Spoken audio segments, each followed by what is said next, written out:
Welcome to Bogside Chats, where we're talking everything Defikingdoms and keeping it casual. My name is Matty Pesk. Tonight, as always, I am joined by Franz and Guy Kid. Boys, how we doing? Doing great. Feeling It's not good. a surprise question. I ask it every week. It's not a surprise question. I didn't have anything prepared this week. Well, so what I'm I trying to realized figure last out is I see your face talking and your voice at a different pace. So I'm still trying to figure out when Is my audio off? Is it off still? No, it's good now. Like it's back. It's off. It's good now. You're All good right. now. Should we cut this? Start over. We'll cut it. Yeah. Well, I'll edit Yeah, this from- and do from the another top. beginning. But I'm very excited to have a super special surprise guest. You already can see him on the screen here. Sergeant Filthy McNasty, host of A Candor Gander, is on with the Bogside Boys. Sarge, how you doing? I'm doing good. Can't complain. I've got a story for you though. As part of my introduction. Story time. Excellent. So the other day, Guy Kid hits me up and he's like, "Hey, you want to make some babies?" My response to that was, "Boy, people." I'm very forward. I know this is 2023. I was like, ask me out for a drink first. Let's talk. I'm interested, but you gotta reel me in. He's got this awesome bard who's a pretty good match for my my shapeshifter, which I frankly forgot I even had. I'm very excited, and before I even get that conversation started with Guy Kid, I preface it with. I don't even know where it came from or why I said it, but I said, hey, you know what? I've decided to drop like half my caffeine intake, and I'm really tired. But I'm in. Tell me what I'm in. Sure enough, in true Sarge fashion, he sends over his bard. I'm ready to summon. I summon it with the entirely wrong shapeshifter. I was really excited for it, and I was even recording with my phone. I think I vocalized it in utteral disappointment. I have to go. I've yet to go back and look at it because I was so disappointed. But and then it wasn't even like it was the wrong 5 out of 5 shapeshift. It was a 1 out of 5. It was Oh my god. like Gen 7 shape. It was like terrible. It was a terrible mistake. But out of all that, Guy Kid, he gets a primo 2 advanced ability shapeshifter. He can do what he wants with on that technical first summon. So I leave that up to him. But I just thought it was ironic.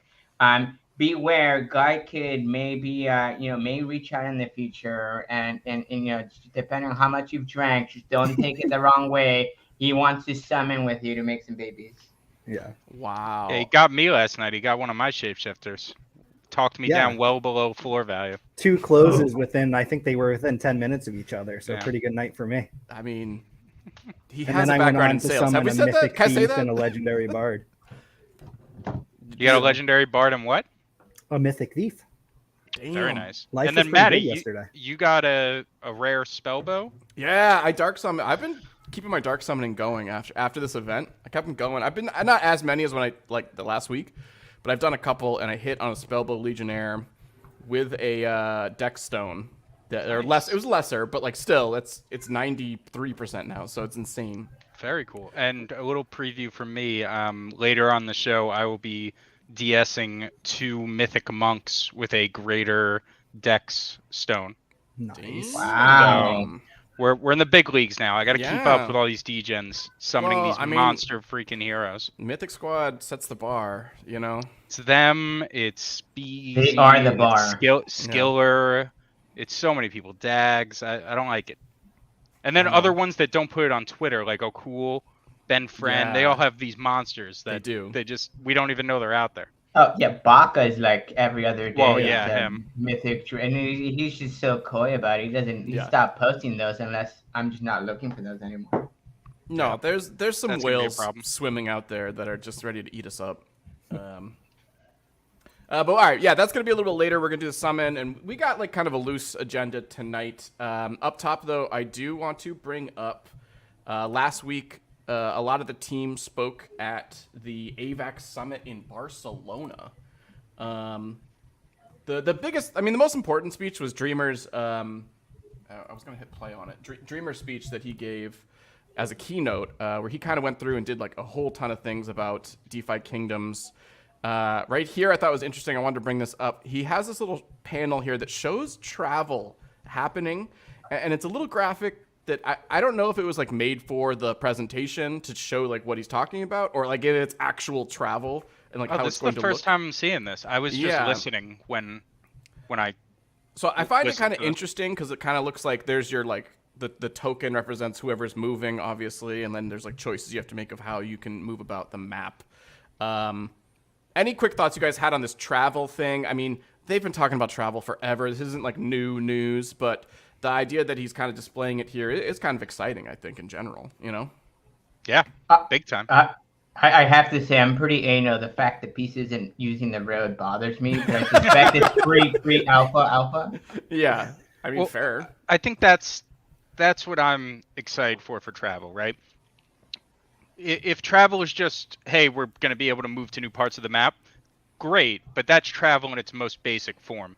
I think what Sarge said, even though it was like kind of wrapped in a joke there, like I want it to be like, hey, if you're using a road, you're moving at a faster pace than if you're going off the beaten path. You know, if there's a paved road near a land that like landowners can affect, or like resting within different, you know, inns at lands, different things like that. Like, give me the complexity around travel, not just point A to point B. Yeah, maybe roads are more of a highway and have some kind of tax implication, or tolls, decreased or increased chance of running into enemies along the lines or something like that. That's like the Pokemon vibes, where like if you're walking around in the tall grass, you know. I also like that idea that like landowners can make those choices. Like you can make your land like harder to travel or easier to travel, and that's a choice you can make. And whether that, how that affects, if you have, you know, ROI and stuff like that, like obviously you'd think you'd want your land to be, you know, easier to travel on, but maybe there's some reason why you wouldn't want it, and like you can hoard all the whatever's on the land for yourself, you know, and no one would want to go to it. I think that's a fun kind of mini game within it of like the landowners have to make these decisions. I think that'd be super cool. Yeah, I got to think that you would always want people coming through your land and paying your, you know, probably fees. But yeah, it's interesting. But I mean, I was gonna say, from a PVE perspective, you know, I think big picture, I harken back to like D&D days, right? You know, if you take a road, you're least likely to encounter PVE interactions versus you taking sort of shortcut through maybe the forest, or even maybe going down the river, you know, as a form of travel. PVE should be interesting. I mean, I think we're far off from even thinking in that direction, but it opens up a kind of warms it, to the least. Yeah, totally. Yeah, I want it to be more than just go into a dungeon for PvE. I want it to be able to, like, I want there to be perils anywhere throughout your journey. Yes, I agree. Perilous journey. Get what I was doing there? Yeah, because it was a reference to. Don't worry about it. Yeah, no, I got it. Vibes wants to go in on some land. We doing this? 110. I think you're gonna need more than 10 people based on whatever level I'm willing to put in. But Maddie's gonna be a minority share on it. Yeah, Although Maddie, you just came in some crystal. I did just get paid. Wait, gotta put this one up. Yeah, there. gotta put that up. I was gonna say. Thank you, Workhorse. Wait, hold on. Can you leave it up there for a little longer? Yeah, leave it up there. Leave it up. Why? Did you just delete it? No. All right. For once, my face is not covered. Thank you so much. And that's why we have Sarge. That's why Sarge is on the pod this week. Yeah. I knew it. Wait, no, you just made a big sale.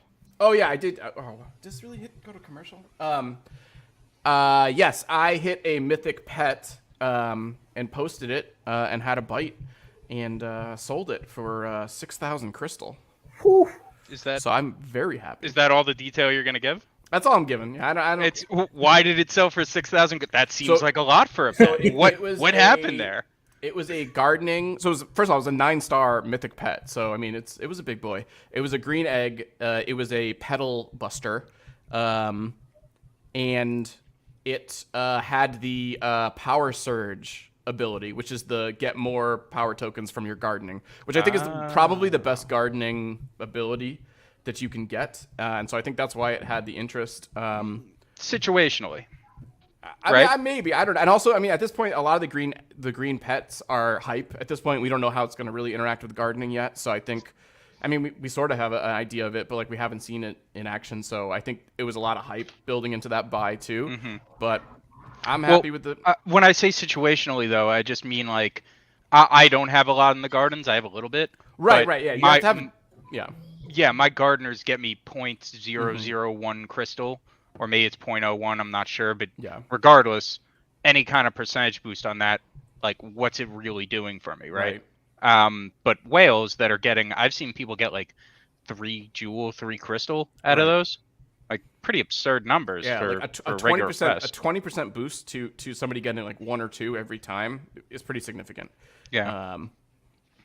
So it's sold. I was happy about it. I'm not going to use this podcast to just gloat about how awesome I am. I want to move on from that, you know? Oh, we celebrate. No, that's why you invited me. No, I totally get it. Keep gloating. Rub it in. Yeah, I mean, I was happy. I think, I mean, this is another discussion I want to have more about like pets. We talk about it later. Of like, I posted a lot of my pets once the bonuses were revealed. I posted a lot of them just for sale. Maybe like at like floor plus a little bit, and I'm just going to leave them there, and I'm not too worried about it. But that's kind of my strategy. That's just because I'm not very high on pets in general. We've talked about this at length, and we can talk about that later. But before we talk about that, this is the last thing I want to touch on the AVEX Summit. They released this slogan, and we had a little game on our podcast like 2 weeks ago, and I liked Vibes. Vibes was better. It was like conquer shit. I forget what it was, but it was better. Is that what it was? Conquer shit? Conquer shit, I think was the slogan. Yeah. I thought it was have it your way. Yeah. Yeah. I think we stole like a lot of McDonald's ones. And I actually, okay, and this would be a good time too. While I explain this, we are going to bring on our second special guest. I think he's there. I hope he's there, right? I don't know. He might not be ready, but we'll see. I'm adding him to the stream. The second surprise special guest we have on tonight is Wowie, the PvP guru himself. Wowie, are you there? I don't know if you're there. He literally just messaged us saying he's running away for a minute. Okay, he ran away for a minute. He'll be coming back in a minute. But Wowie is joining the stream. I'm so excited to have him on. We're going to talk more about PvP stuff a little bit later. But, okay. Command your legion, claim your legacy is this new slogan. I love it. You love it? I love it. I do too. Wow, we got Everybody two loves loves. it. You're we just got a two hater. Loves. I don't love it, guy. Command your legion. That's all I want to do in every single game that I play. Right. I mean, that's fun. Generic. I don't know. Generic, and then claim your legacy. You're a hater. Why is that I'm not generic? a hater. I just think it's... I think... So here's my question. Number one. Is claim, the word claim, is that a reference to, DeFi, yield, and like part of the process? They're going to be airdropping legacies. You're claiming. You have to go claim it. Your legacy, you could argue, is like your money that you make. I mean, it's true. I mean, or it sounds like it. It sounds like this is that very you in depth. conquered and moved through it. Let me dive real deep here and sort of get my tinfoil hat on. Right, that's what I want. Here we go. Yeah. This is, I think, a response to the unanswerable question they posed. Right? What should they do about the cooldown summoning piece? Command your legion. You define legion, and I just googled that legion's a unit about 3,000 to 6,000 men. If I don't have 3,000 to 6,000 heroes, I don't have a legion to command. I think they're doubling down on the idea of, hey, you know what, you guys want reckless chaos, and all right, that's all on you. We'll go that route. Let's double down and own that slogan. Maybe I'm reading too much into it, but it's sort of an interesting. No, I love it. That's I'm glad you said it, because I was thinking the same thing, that I thought the word legion was kind of pointed there, and it might be kind of signaling a shift in the way they're kind of going to work with these heroes going forward, knowing that, hey, there might be a lot more in the ecosystem than maybe they originally planned. So I'm right there with you. Yeah, I mean, here's what I'm saying. I just want it to be more Web3 blockchain reference in it, because it sounds like a generic slogan you hear about like the next chain your block, claim your legacy. Exactly. Great. Command your block, claim your chain. Sure. What's like 95% of what we talked about on this podcast, though? Gaming. The game has to be good. Maddie's buys and sells. Yeah. No, I know what you're saying. Like, you're saying focus on the game, and that's what this is. This is a slogan you'd hear for like a game, and not a dex. Some random game. Yeah. I don't know. I wanted a little more of a Web3. What do you got? You got to give us something. I mean, I think it would be something like, I don't know. I don't know. I can't come up. Why with don't we see if Wowie's here and you could think about it while he says hello? Did he join in? I am here now. There he is. Sorry, Wowie. That was my fault. I didn't read the message you sent. After saying, "Let me know in the private chat behind scenes." yeah. I didn't read the message at all. What do you think about the slogan "Command your legion, claim your legacy"? I freaking love it. I think it actually harks back to. When you and I, Maddie, just like first got together, started talking about like DFK and stuff like that, and especially when you heard the news that I had not ever played Stratego. It's true. I believe that the new slogan is moving this ideal closer to a war game. All right, he clearly wasn't here 3 minutes ago, so I was good. not. No, no, but you agreed. Sarge made the same point, and I agreed with it. That it's maybe a shift to them accepting larger numbers of heroes will be here. Which, I mean, I would love that so much too. I found a compromise for Maddie. Okay, let's hear it. Yeah. Command your Web3 Legion of Heroes. Does that appease? Yeah, see, even that. I mean, like. No, but the whole. Did you listen to Dreamer? Because the whole thing was about like, hey, like we don't want people to be thinking about blockchain, to be thinking about like the X's and O's of MetaMask and shit like that, right? They want gamers and it just to be a seamless game. And shout out to the chat has been ripping me apart for the past like 10 minutes. I love our chat. I do want to specifically shout out Sticks Intern. I hope all is well with your guinea pig. Oh, it was a guinea pig. He didn't say guinea before. He just said pig. It was very confusing for us. Yeah, I guess I understand what you're saying. Especially because I did watch that at Sticks Intern. I did watch the entire thing Dreamer did, and he did focus on. He was talking about gaming and like the gaming aspect of it, and really didn't touch on the blockchain and like Web3 stuff till kind of the end of the presentation. So like I understand that's what like the whole point is, that this is a shift into like showing people. But I guess I kind of. And I still like this. I'm being kind of dramatic for the sake of the podcast. I don't know if you can tell, but it's for our sake. Yeah.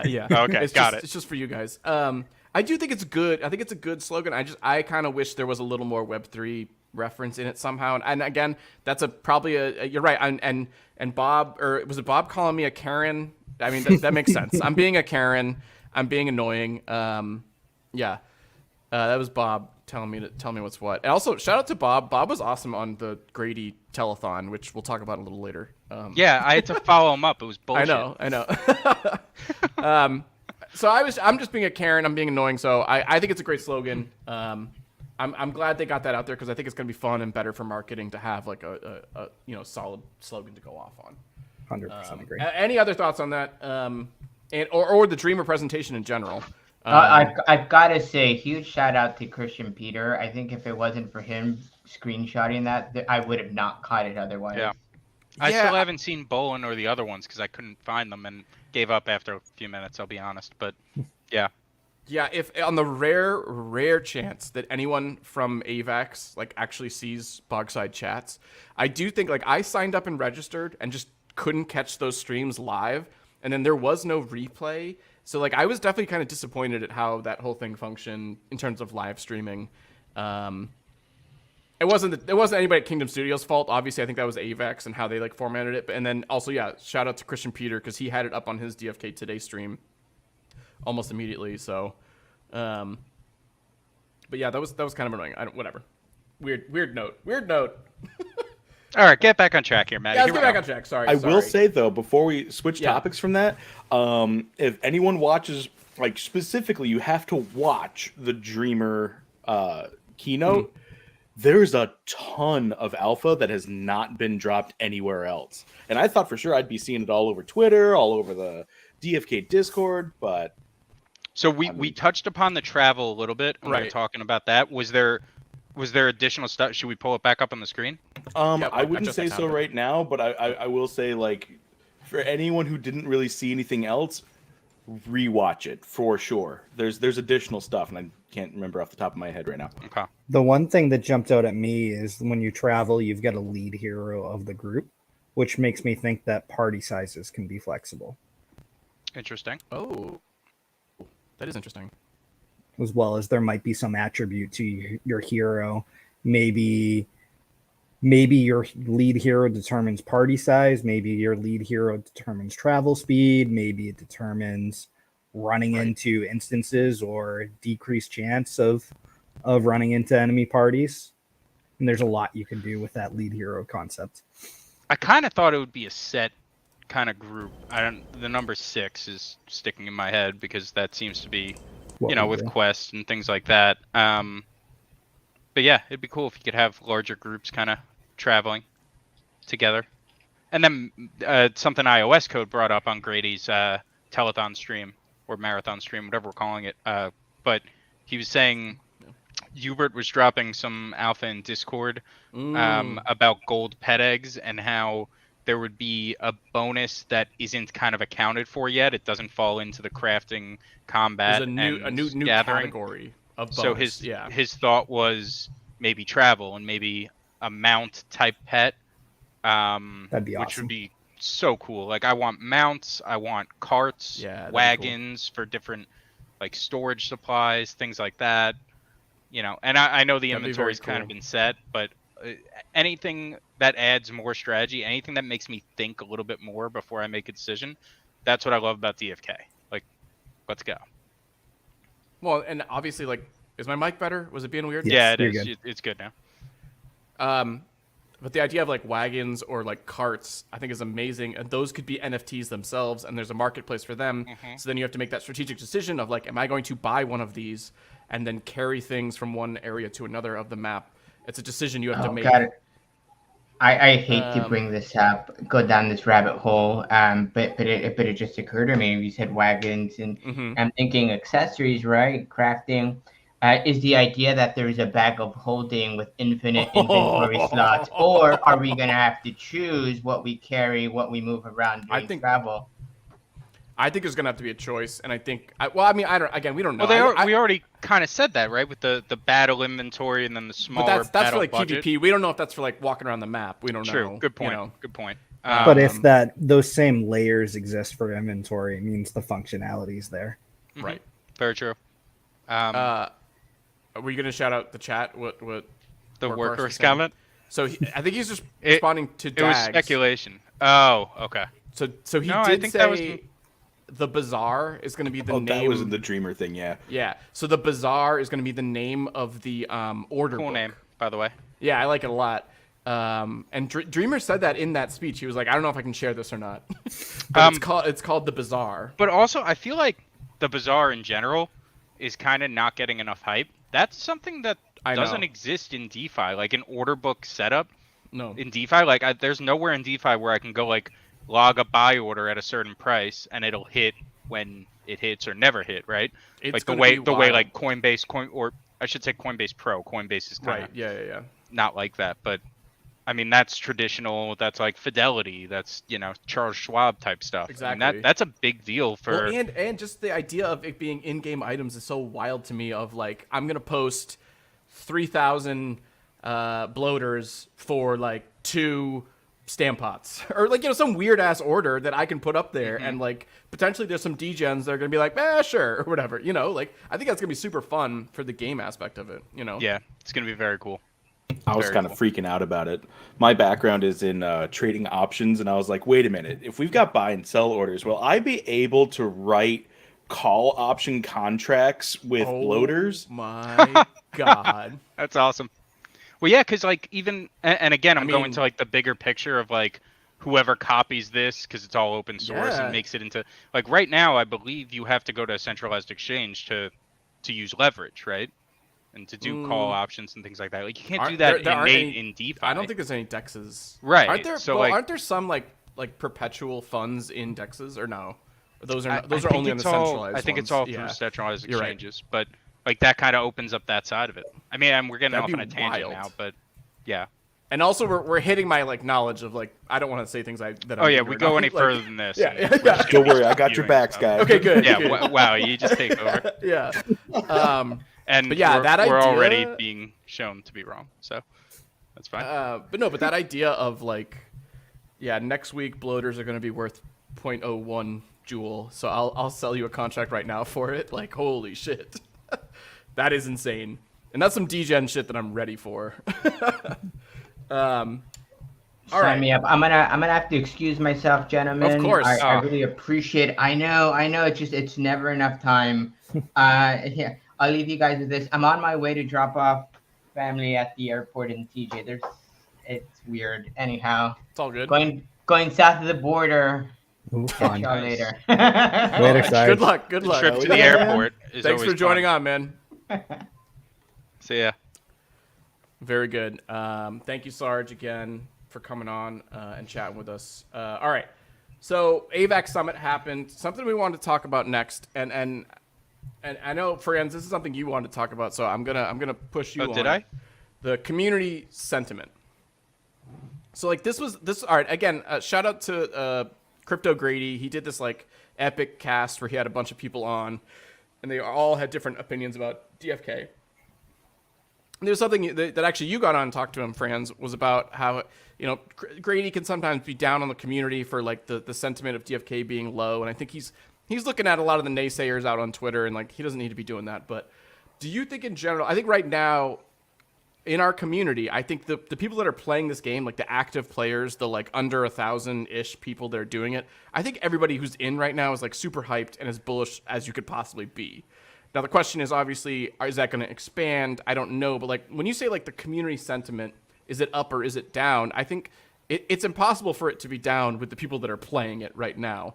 So I'm this was a topic you wanted to talk about. Do you think the sentiment is up or down? I mean, can you make a determination on it right now? I didn't know when you were going to land that plane. You asked me the question and then no, I don't think Grady was wrong, right? So first off, I wasn't saying like, hey, you're wrong. Yeah. This is how it is. I think there is that sentiment out there of like the when, and in a weird way, it kind of gets stronger right when there is a drop. Like you would think that a drop like the Gigapatch, right, would kind of dispel some of that dialogue, but I feel like it almost kind of accelerates it to a point, because it's like, hey, we're getting this, but like we're just getting this, even though it's a massive thing and it's a big step forward. I think there's definitely that sentiment out there. I think it definitely gets magnified on Twitter. Right. But I think I personally don't feel it. Right now, I'm about as bullish as I can be. Heroes are profitable. There's like the investment that we've made in this game is working out right now. On a small scale, and I know the tokens are very down. So not when we started playing when it was at $20. Well, right. Yeah. I'm saying that as a hero maxi that's been building my army over the past few months, right? Commanding your legion, if you will. I have been commanding that legion. I've been claiming the legacy. Yeah. But no, I look at it and I see more complexity being added to the game. What drew me to DFK was the complexity and the strategy and the idea that it wasn't just like, oh, you do this, you get this, like very linear kind of progression. There was a lot that can happen, but it was getting kind of stale with just level 0 quests. Sure. Level 10 quests, pets being added. Yep. I'm seeing more differences of opinion as to what the best path forward is, and I think this community and this game is at its best when we're arguing over what the right answer is. For a while there, it got to like, hey, we know what the right answer is. You just got to do it. Yeah. And that's not as fun. No, I think that's true. I think it's very tough because I don't want it to be a like us versus them mentality.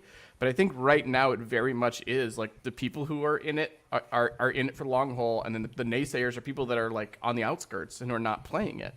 And so I think that's going to be a kind of threshold that we have to like because of the token price. Yeah, and maybe when that's they the can only wave thing... that around, it's hard to make an argument. Yeah, which is sad because it means that those people aren't really paying attention to like the actual tokenomics. They're just looking at the numbers on the outside and being like, I don't want any part of that. Which makes me think of like who is the outside DFK voice. Like there's the DFK players that are of course loud on the Twitter, Mm-hmm. the Twitter spaces of the world, but then there's also like the gamer audience that hasn't been tapped into yet because we don't have a full-fledged game yet. And then there's like the non-DFK crypto space people. Like is there a bucket of that exists? Like do most people in crypto NFT space know of DFK in some fashion?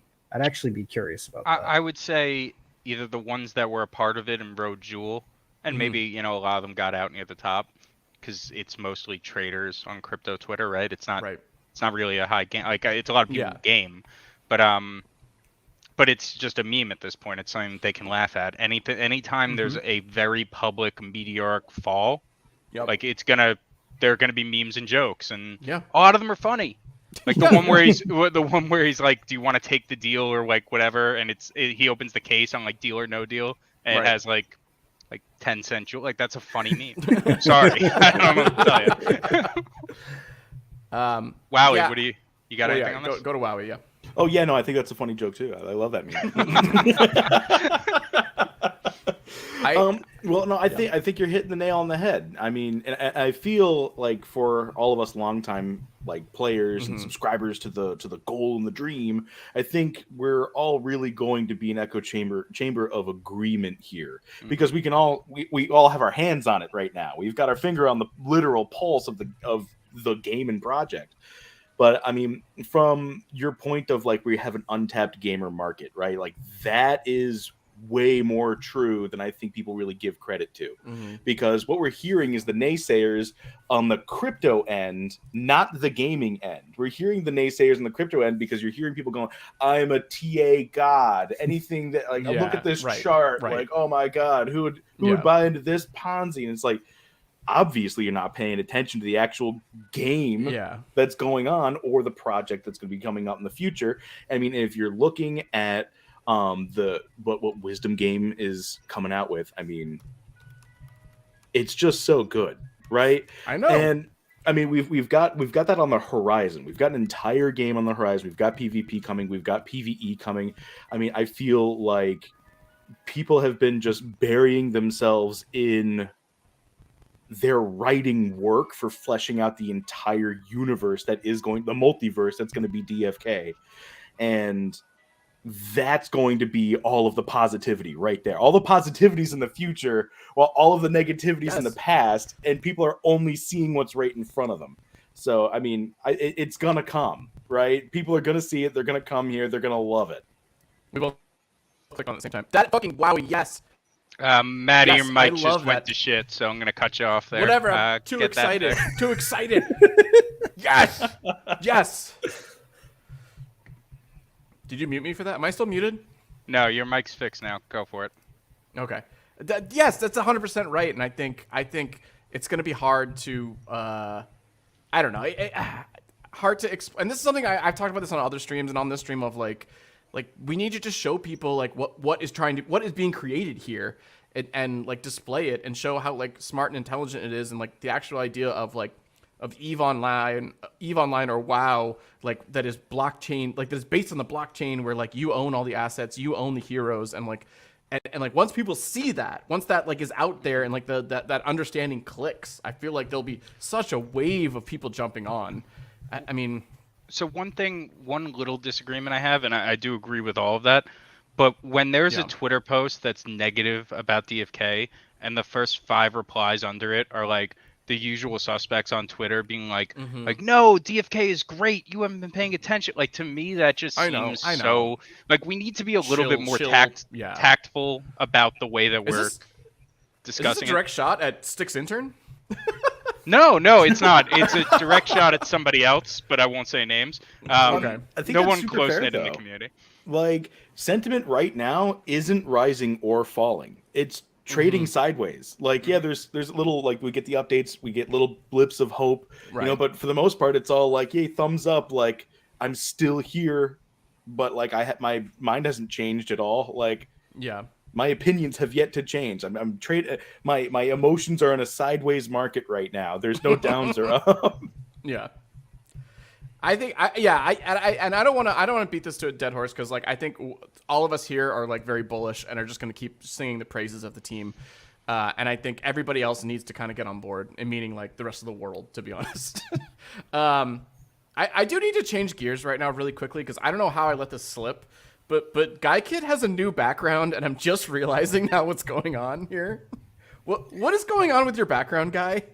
I'm hanging out in the bog. What? It looks like a scene out of The Last Kingdom over there. Maybe it is. Maybe I'm that, building a shield wall, getting ready to go storm the Is castle. that what's the name of his town? The little town?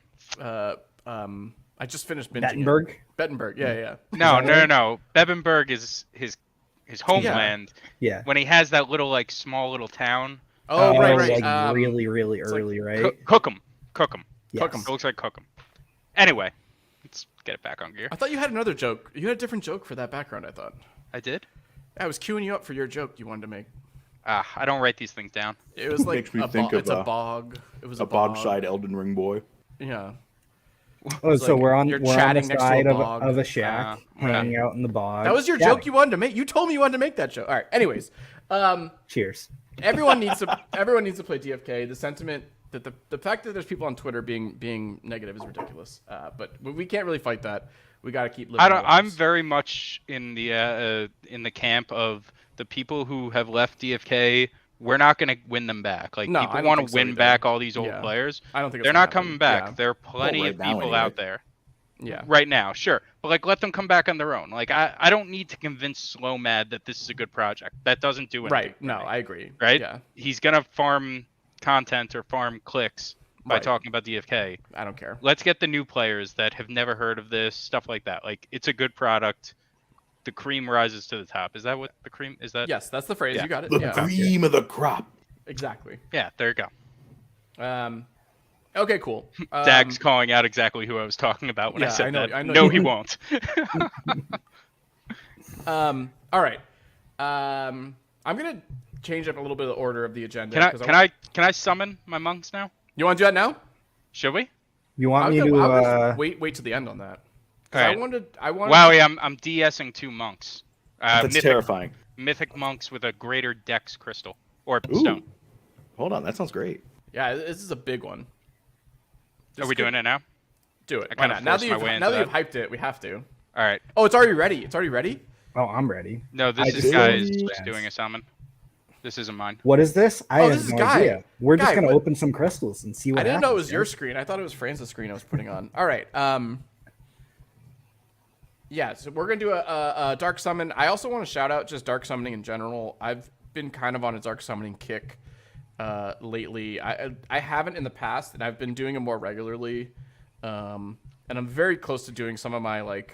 I have some heroes at like level 12 and level 13 that I'm seriously debating dark summoning now because it's like they're not superstars. They're good heroes. Do you want to do that before level 10 profession quests come out? That's got what a I'm waiting spellbow. for. I mean, that's. Do you just got a spellbow? I just got a spellbow. I was just like sitting here squinting. I was like, is that a scarf? Oh my god! Do we have Giant Slayer though? Wait, do they have scarves? Turnaround? Oh, Ooh. completely missed. I'm pretty sure that days is like a 0.8% chance. I was supposed to get. Really? Yeah, I was supposed to get an advanced on active 2 and passive 1. This is still really great. Yeah, this is a good hero. Yeah, Dex and Int. Blue Dex? mining, Hell but yeah. blue Dex, I'll take Wait, that. was there a stone? No, I don't stone. No, Come I don't on. want to get. You know me? Let's not get into that. Let's not. Yeah, come on. hot topic. I've got a foresight in there, so I'll take a spellbow with 3 summons. Yeah. that's Hell great. yeah, man. Congrats. Wow. Thank you, thank Wait, you. 3 summons. The floor on that's like Good a couple amount. thousand, right? Yeah. I don't know may if not that be one was authorized. thanks to Franz or thanks to Sarge, because I've got 2 spellbow pairs. I may not be authorized, credit. but mythic vibes. There you go. Everybody's authorized. Oh, I like this comment. That's a What's this rug. grassy place you're summoning from? I don't Because get it. you're in Sarandel right now. I'm in right? Sarandil getting the cheaper summon costs. So it's the Inner Grove. Wait, I don't get it. What's the? No, because just like most. I mean, I'm in Crystalville the entire time. I don't do anything in Sarandel. Even Oh, summoning. it's cheaper in Sarandel. But Yeah, like, by a lot. but with gas fees, I just rather would operate where I'm going to be operating most of my time. Not you know? when you're doing Gen 5 summons though. Yeah. Maybe not. I mean, these monks I'm doing are in Crystalvale, but yeah. But no, I do most of my summoning in good old Sarandale. Oh, Dag was saying it's not the pit. Oh, okay. My bad. Got it. So let's pivot over to the pit then. France, well, no, so I have to do one first because one of them has a summon left. Yeah. Share screen. Okay, while we're queuing that up, I do want to give a shout out really quickly to the raffles.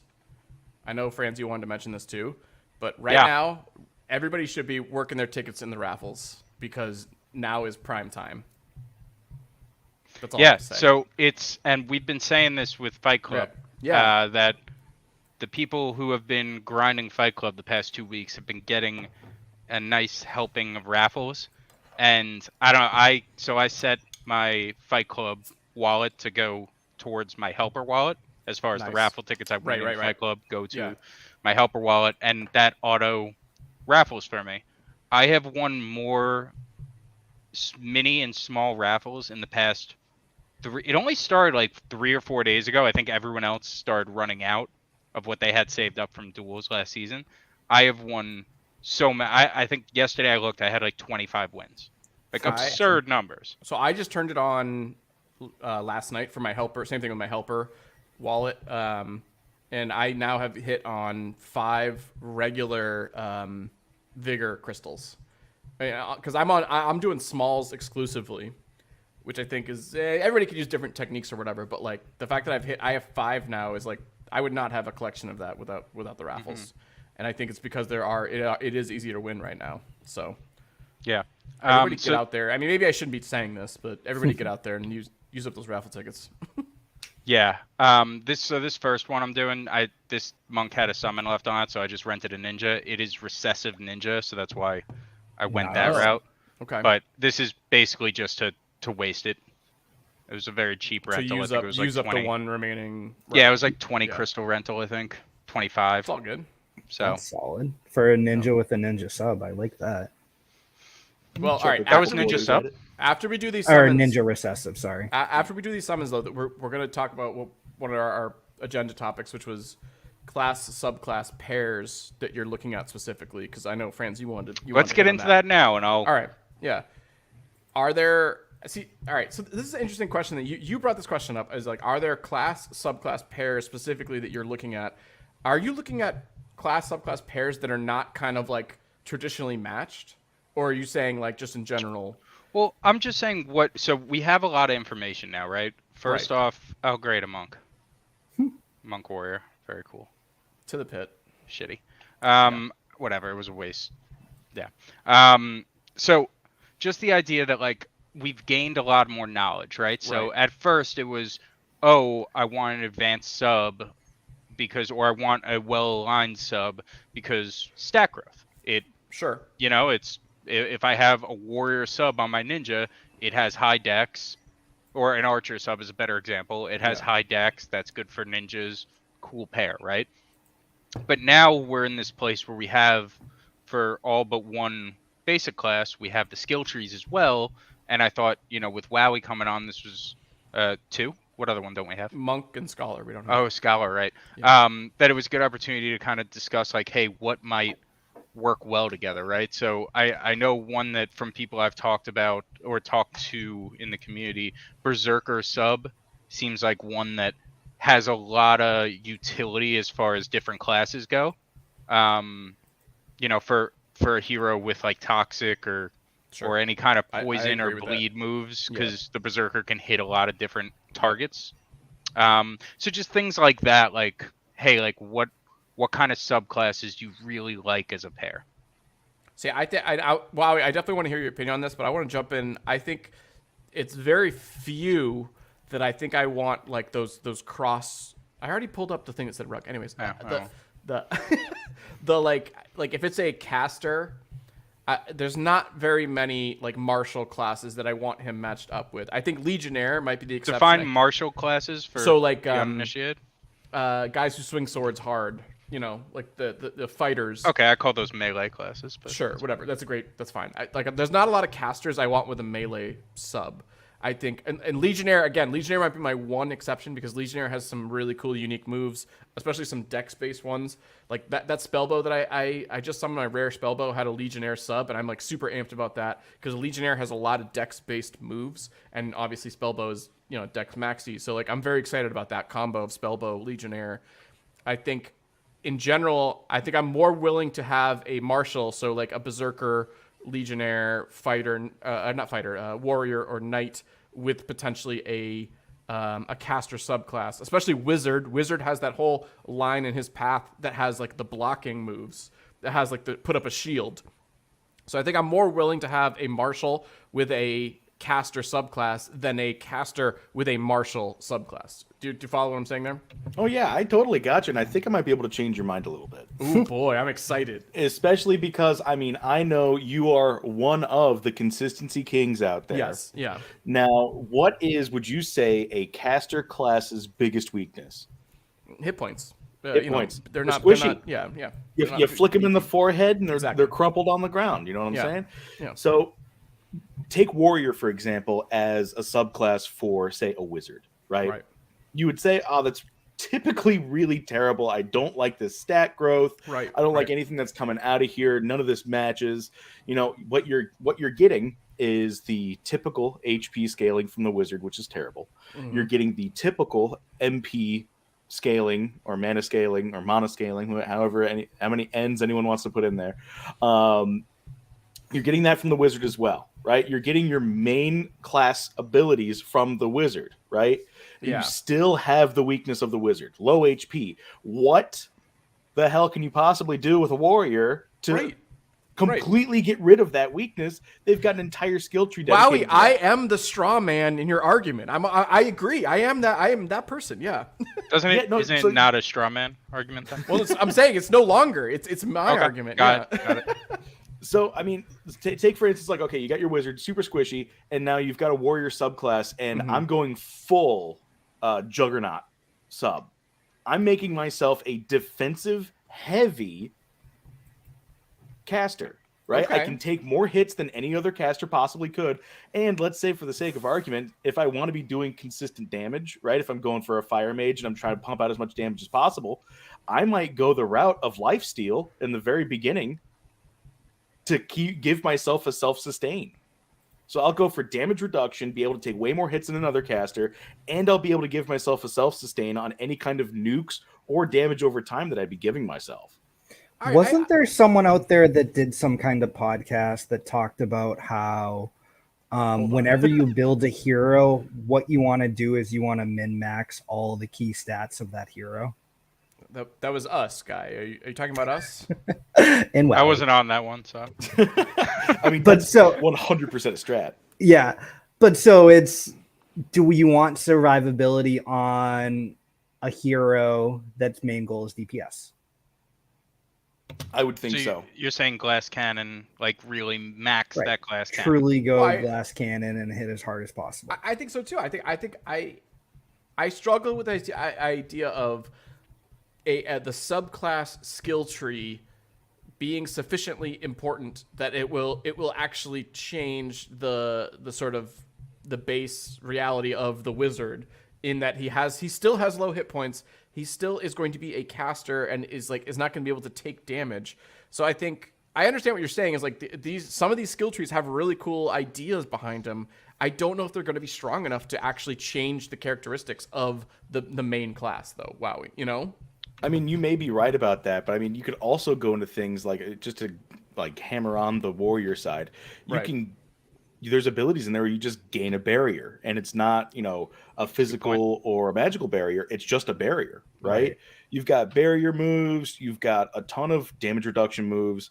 You've got moves that are like for instance, if this hero took damage last round, increased damage mod. You know what I mean? So you might be able to make yourself a more effective DPS by having a martial class. That's interesting. So I was going the other way with it, where not the non-caster sub that I wanted. I would rather a priest sub or a wizard sub would be a thief or a ninja.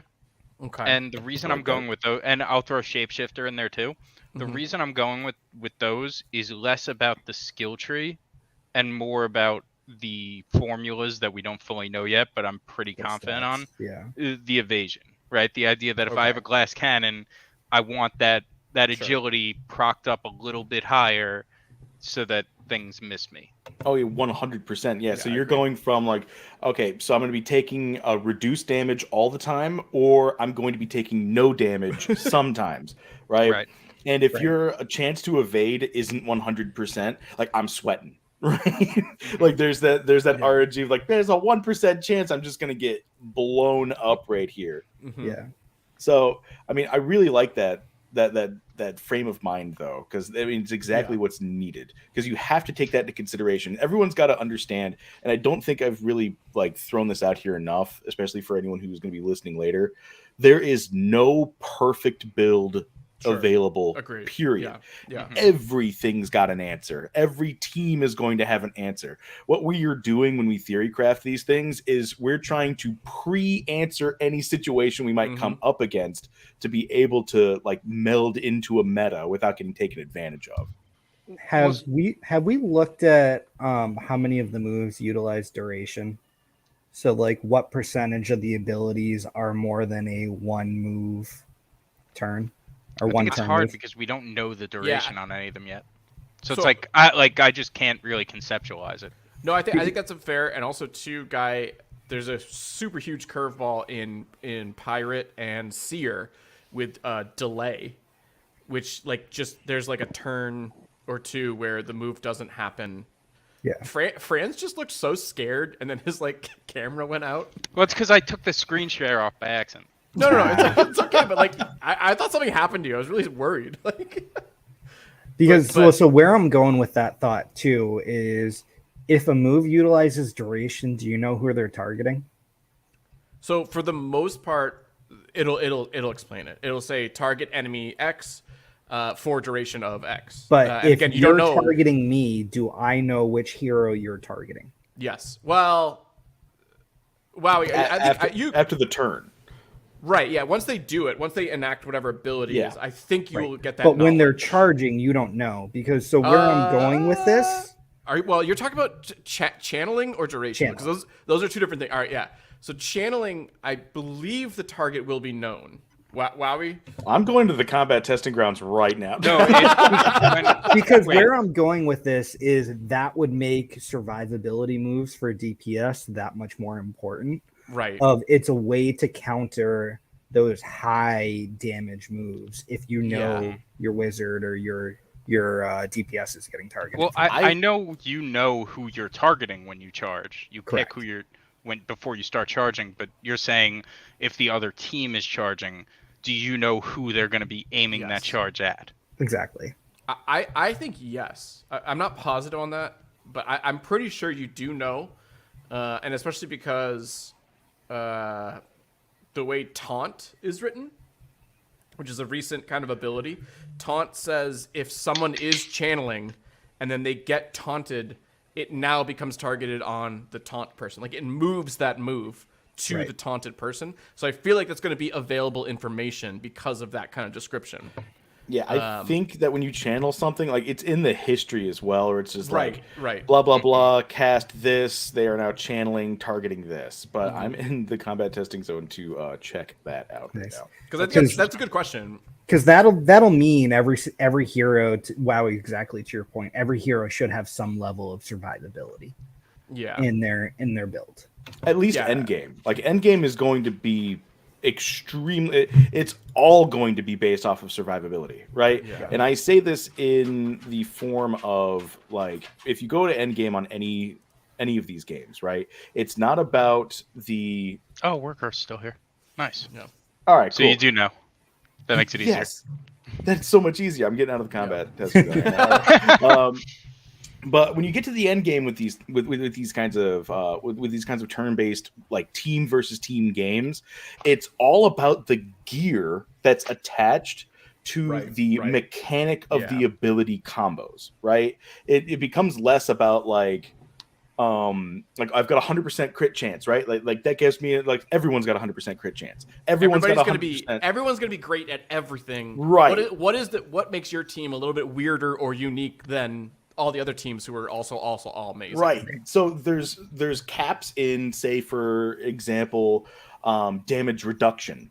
Right. You're going to run into soft caps. You're going to run into, like, you obviously can't reduce damage to 0% at all time. Like, that's just not going to be a thing that's available to be done because it'd be broken.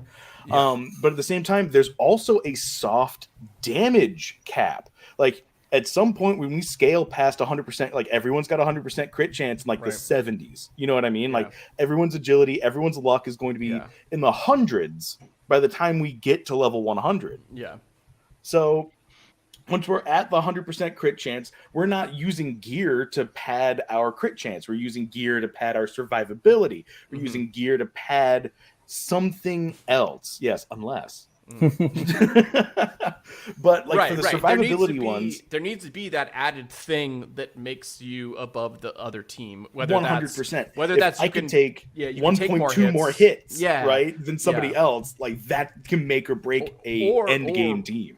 Your moves are happening one turn faster somehow. Yep. Action economy is a huge deal. I think. Yeah. See. Yes, I 100% agree with that, and I struggle with the idea of the way it's designed right now with the subclass tree being that extra. I don't know. I don't know if that's going to be enough. Again, it's hard for me to kind of picture that like at level 100.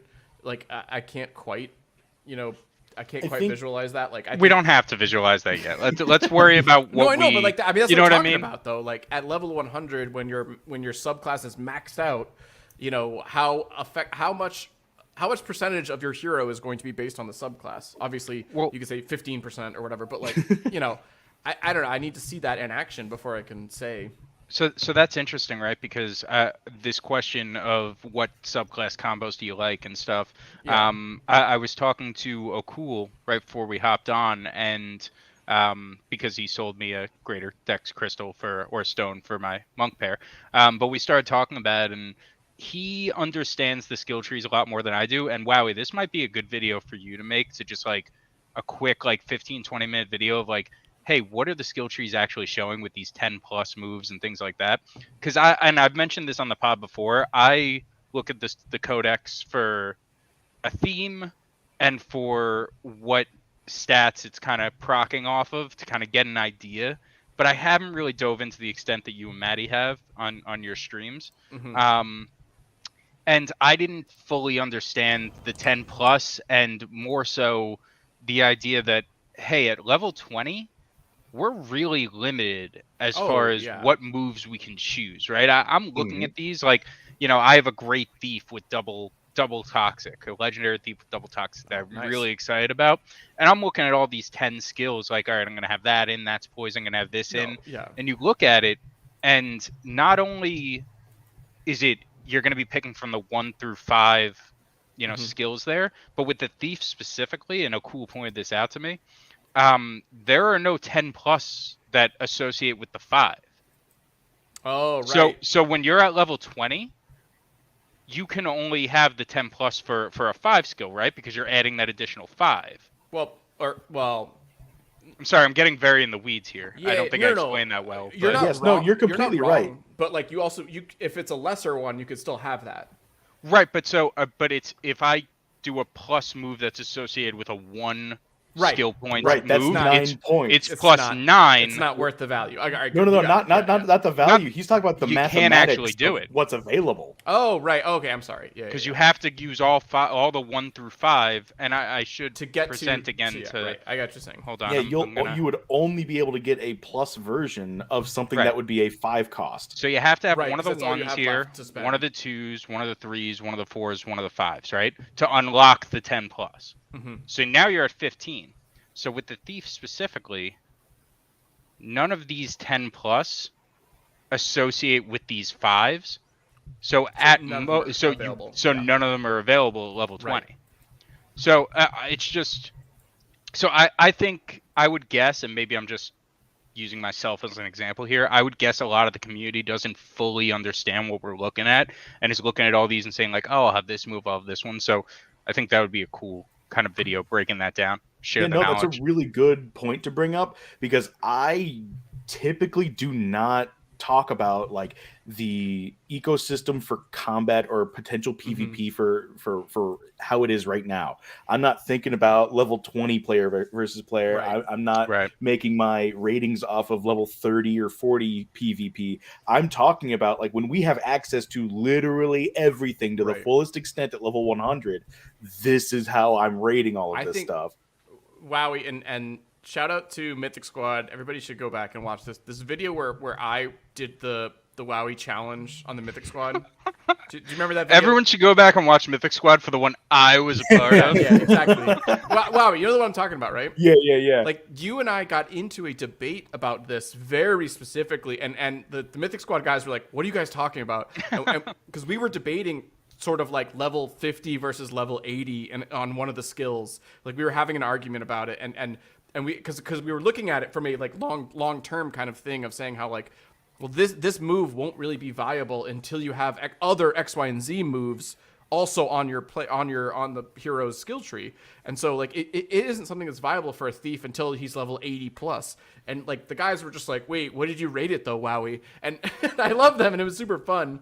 But like that isn't something that maybe something that would be a good video to kind of explain. And I think huge shout out to I Know Kung Fu and the tool that he's creating, because it shows it very well when you use his tool of like what is actually available to you at what level. DFK Combat, baby. DFK Combat. It's just dfkcombat.com. Yeah. And I highly recommend everyone check it out because you punch in the level and it'll tell you the available skill points that you can use. It's a hamburger menu at the very top left. Yeah. It's very cool, and it shows you and also lets you know kind of like, this is great. Your archer, you fill those out, and then whatever level he is, like it says right at the top, required level. Right now, you picked like 5 things. You're already you need to be level 15 to do those. Right. So from tier 6, I can only get this one, Shroud Plus. Yeah. Which is this the new Shroud? Wasn't Shroud nerfed? Well, he hasn't changed it yet, but he said he's gonna nerf it. He said it's coming. Yeah. And it definitely wasn't my fault, but it might have been. No, it was definitely my fault. But it was definitely your fault. I mean, I was like behind the scenes, go like, "This is broken, guys." I was more aggressive, saying it's insane. Well, you're just more aggressive in general. Yeah, maybe that. Yeah. But yeah, this is a good way to understand this, what you're talking about, because I think you're right. I think a lot of people don't really understand is that like these 10 plus moves are very specific in how you can activate them, and also not only the 10 plus, but the 10 levels are like very hard to access right now with our level cap at 20. Well, so Maddie, this goes back to an argument that we had a few pods ago. Sure. I said true or false. Mm-hmm. A priest sub is enough from a healing perspective. You don't need a priest. A priest sub is good enough. And you were like, well, no, because you're not going to have access. And I was like, me, again, admitting that I didn't fully understand the codex. So I was like, no, you're an idiot. You're dumb. I'm great. That was basically my argument. But hold on, I'm waiting for this. What's coming now? But no, I was still right in the long run. But no, wow. but you had a good point that hey, you're only gonna at most you would have 5 to play with, and then you're giving up a 10 plus ability when it's the only 10 plus ability you can have at level 20. Right. I don't think your assessment about the sub. Pre-sub being all you need could very much in the long run be correct, but you're not going to see that fully actualized until level 40, possibly level 50, where like you can still have whatever your main class is, have their big cool move accessible, and then also have a lot of the priest stuff available to you as well. So I actually think it's the opposate.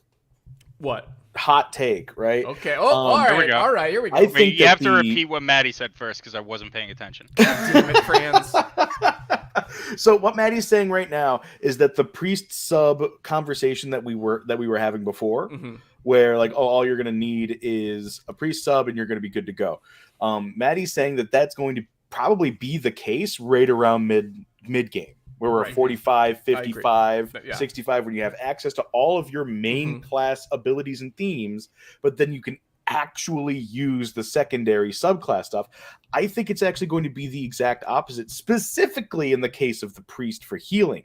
for specifically the utility of healing, I think that your best time to have a pre-sub is going to be early game and late game. And mid game, it's going to level suffer. 1. They have a couple like level 1, level 2, really, or level 3, because 2 is their passives, right? Yeah. So level 1 and level 3, they have some like really nice. Hypothetically, again, we don't know the numbers though, and those X's could be very limiting. Well, all right. So let's break it down. If you're going with a pre-sub, you're not doing it for any of these two passives, costs, whatever. Yeah. Passives, right? They're good. But if you're using a pre-sub to be Probably your healer, not going not. at this. Yeah. The 3s, target hero, gain effective strength, heal instantly all party members. I mean, that's a nice one. Mm-hmm. Heal target. So there are some heals in there. Well, and then but what you're looking at in the heals is actually going to be in the early game. The important number is going to be whatever that X spell is, because the modifiers are not going to matter much, because we're going to be working with lower health pools. Right. And then at the very end game, at the top level, that's when we're going to be getting insane with our stat scaling. Right. But mid game, we're going to see that fall off pretty hard. I understand what you're saying, and I think that's fair. That's a fair assessment and might be accurate. But I'm saying for Fran's statement that a pre-sub is all you need for your team to heal, to be like this universal heal, or universal is the wrong word, but to be this like jack of all heals guy. There's a fifth, I think it's a 5th tier max heal or full heal. Like that is an incredible heal. And then also there's like combos that you can build within some of the heals where it's like pick this guy and he heals again whenever you heal him or something like that, or weird things like that. And like those you need to flush out. You need more skill points to get those. And this one's also really important specifically because there's no scaling with it. It is just a mechanic of percentage proportional to your health.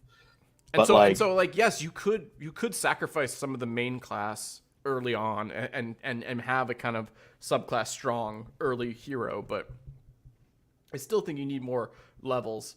But you might be right in the terms of the like early game. Take some level 1s, take some of those level 3s.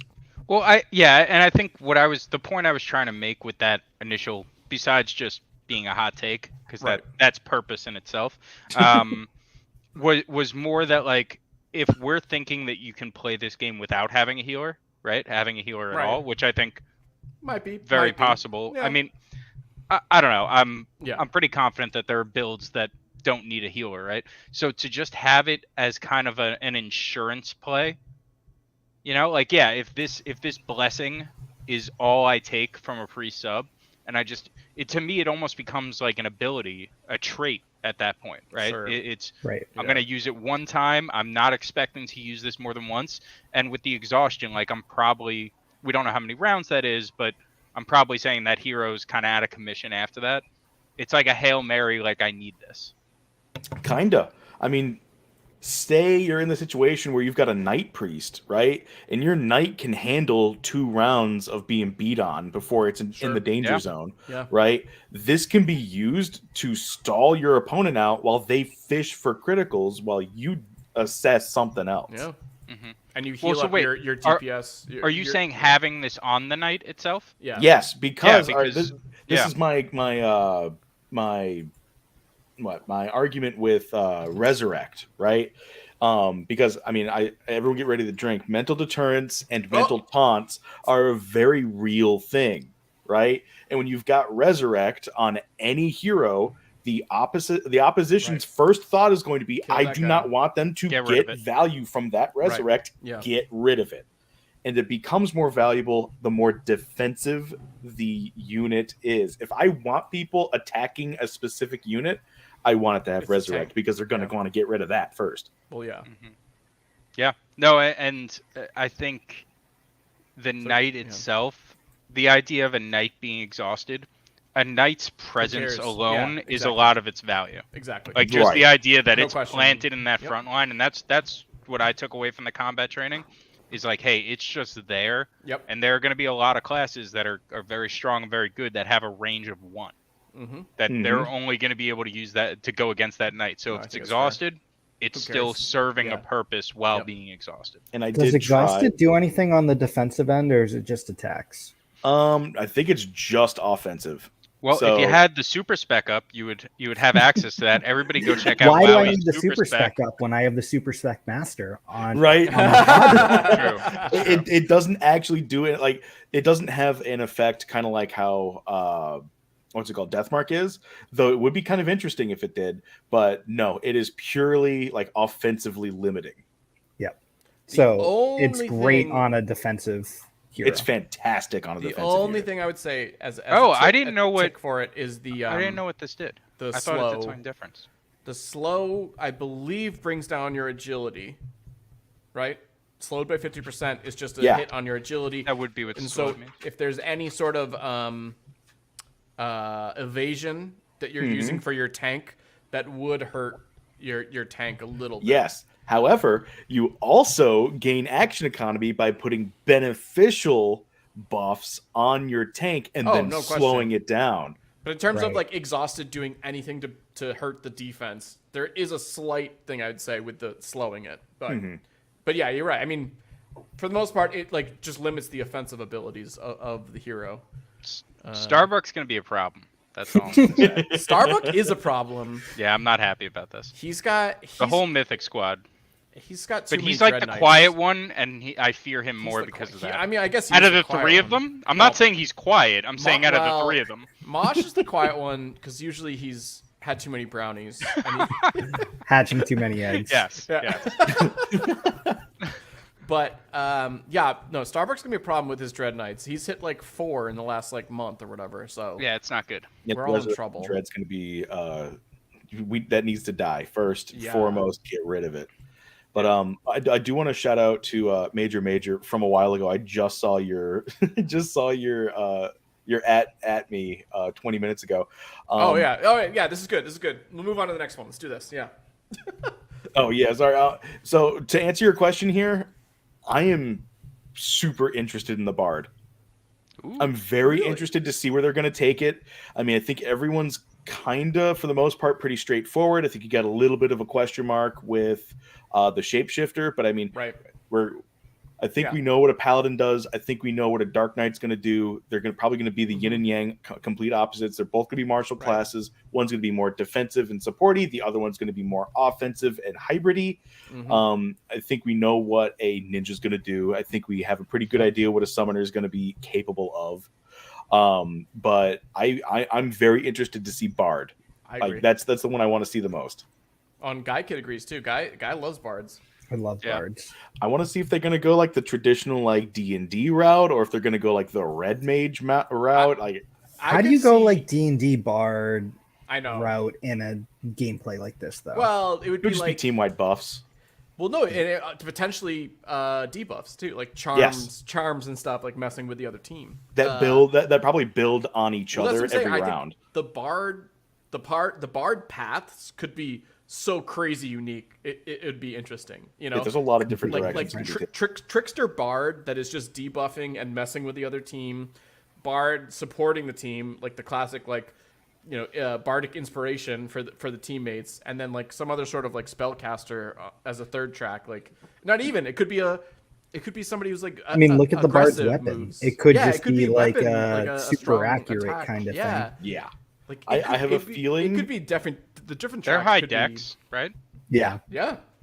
I have a feeling that they're going to be one of the only classes in the game that can mess with the undisclosed fate stat. Oh, I mean, wow, we could do a whole we could do Say a whole that again. cast on fate. We don't know what fate is. I don't even want to talk about it on the podcast. It's this kind of like secret stat that they don't want to give us any details on. That is based off of luck. That's loosely based off of luck. Hold on. But maybe slow it down. else. You and Wowie aren't having a private conversation having fun. We have an audience that has no idea what you're talking about, and myself included in that. Where is fate? Is this a keyword? What are we saying? So yeah, go ahead, Maddie. Yeah. All right. So fate was a keyword for the Berserker, I believe, right? No, they just dropped that one day when Hubert was in the AMA going. Somebody had it in a codex. We saw it somewhere. Did we? Fate was somewhere in somebody's codex, but then it got deleted or changed very quickly soon after, and originally they said warrior. Or warrior, okay. No, it said no returns on that. No, X times fate, right there. Is it there? Yeah, you're on it. There we go. So all right, so fate is this. It's loosely based on your luck, and then also something else. But they haven't told us any details on what that something else is. When Hubert was in the AMA listing out what it was, he threw this in at the very end. It's like, oh yeah, fate. That's going to be a modifier of luck, and it's going to have a multitude of uses in combat. That's all he said. Right. It's like it's just going to like affect everything. A multitude of uses. Okay. Right. Yeah, we won't worry about that. Don't worry. And so we've only seen it once, and it's in the warrior. I thought they deleted it, but it's still in the warrior. Right? It's still there in the whatever move it was. Yeah. Tough. Yeah. But we haven't seen it on anybody else, nor is it referenced anywhere else. I thought we'd see it in the Thief. I thought we'd see it in multiple people. Seer would have made a lot of sense, to be honest. but like, it's this like secret thing that like originally like the idea that I really liked was go to certain land and like pray at a certain temple and you get fate. You know, which I think would be super fucking cool because then it could involve travel with the PvP, which would be that'd be kind of. That'd be great. Or is like a PvE element, like depending on what you've done with this hero, like your fate levels are higher. I love how there's like sections of this community that's like the game's gonna be too complex, and then we have you guys going like, no, this only activates if you're in this temple when the flame in Crystal Vale is purple. Up, down, left, right, A, B, A, B. Yeah. And I'm with you. So anyway, more complication. The point was, fate was going to be this like weird, unknown, cool. They made it so mysterious, and we haven't heard anything about it anywhere it's tied else. To the gods somehow. On any other codex, we haven't seen it at all, and I feel like they downplay it like everywhere it gets talked about. Because they don't want us talking about it, man. I'm telling you. Exactly. If Workhorse is still here, I expect like a revision to the warrior tomorrow. No, he's gonna be like, we never put fate in there. They made that up. Yeah, he's gonna be like, I don't know what you're talking about. If you look at our source material, it's not there. Yeah. No, sorry. And so it's some sort of luck-based thing that might have some other aspects to it. I think it has a lot of cool ideas that you could add to it. Like again, that going to a temple thing was kind of like theory crafting and just making that up. But they said very specifically like it's luck based with something else ? And we haven't seen it anywhere else. And I am very curious on how it will work and how it will affect gameplay. That's all I know about it. Cool. Yeah. What's next? Well, no, I will say, Wowie, I'll get you mention it every once in a while. I don't even want to mention it anymore because like they haven't talked about it. I don't know if it's even going to happen anymore. I don't want to like push it, you know? Well, so I love when Wowie comes on the stream, and I was mad when I missed the first one because like it's so easy. All I said was, "What subclasses do you guys like?" and here we are, like a half hour later. I mean, I am the tangent king. I apologize. And we all feed into it. So, all right, let's move away from subclasses. Should I Dark Summon? Did we talk about our favorite subclasses? Do you have any subclass? Well, no, we were talking about like our favorite matchups, and I was saying my favorite matchup is having a martial class with a magic class subclass. I like. Oh yeah, we've been talking about that. I hate that. Why? I like that a lot because you don't have the stack confluence. All right, hold on. So, like, if I'm min-maxing somebody, obviously I don't think that's an ideal min-max, but I'm just saying in general, in terms of, like, supporting a martial class in swinging his sword hard, I think a magic class does that well. See, I would prefer another martial subclass swinging that sword even harder. I don't know. I'm definitely in the camp of find me two classes that are supposed to have no cohesion together, and when I put three heroes together, all with mismatched subclasses, people are going to have no idea what to expect. So you're looking for like the ultimate, like confuse your opponent three heroes. You're looking for your pirate. And is that something I'm going to like climb the ranks actively with? No, probably not. But I'll probably have a lot of fun. But I think there's merit to that in a community where 90% of the heroes are going to be statted the same way. Right. Exactly. Like, and this is another thing I was talking to Cool about. or actually it might have been Ben Friend. I was talking to a few people before the pod, trying to get ideas on. Talking all these whales. Huh? I talk to whales from time to time to make me feel. Well, whaley. you are part of the whale club now. The whale whisperer, non-whale podcast. But no, he was saying that he has a sage that is it has a ninja sub and a greater agi stone, and he is thinking about doing agility as the guaranteed. And we're talking about the idea of like, there are not going to be many sages out. Like, will it be the best kind of build? Maybe not. But it's going to be high evasion and what? I have a sage archer with double. Is it mythic? It's rare. I got a hot take for you guys. It's Sage Archer with double foresight, and I've been pushing Agi for him. So same exact thing as Ben Friend. No, it's the same all right. Yes, and fine, you're doing it too. Everyone clap for Maddie. Everyone clap for Maddie. Clap for Maddie.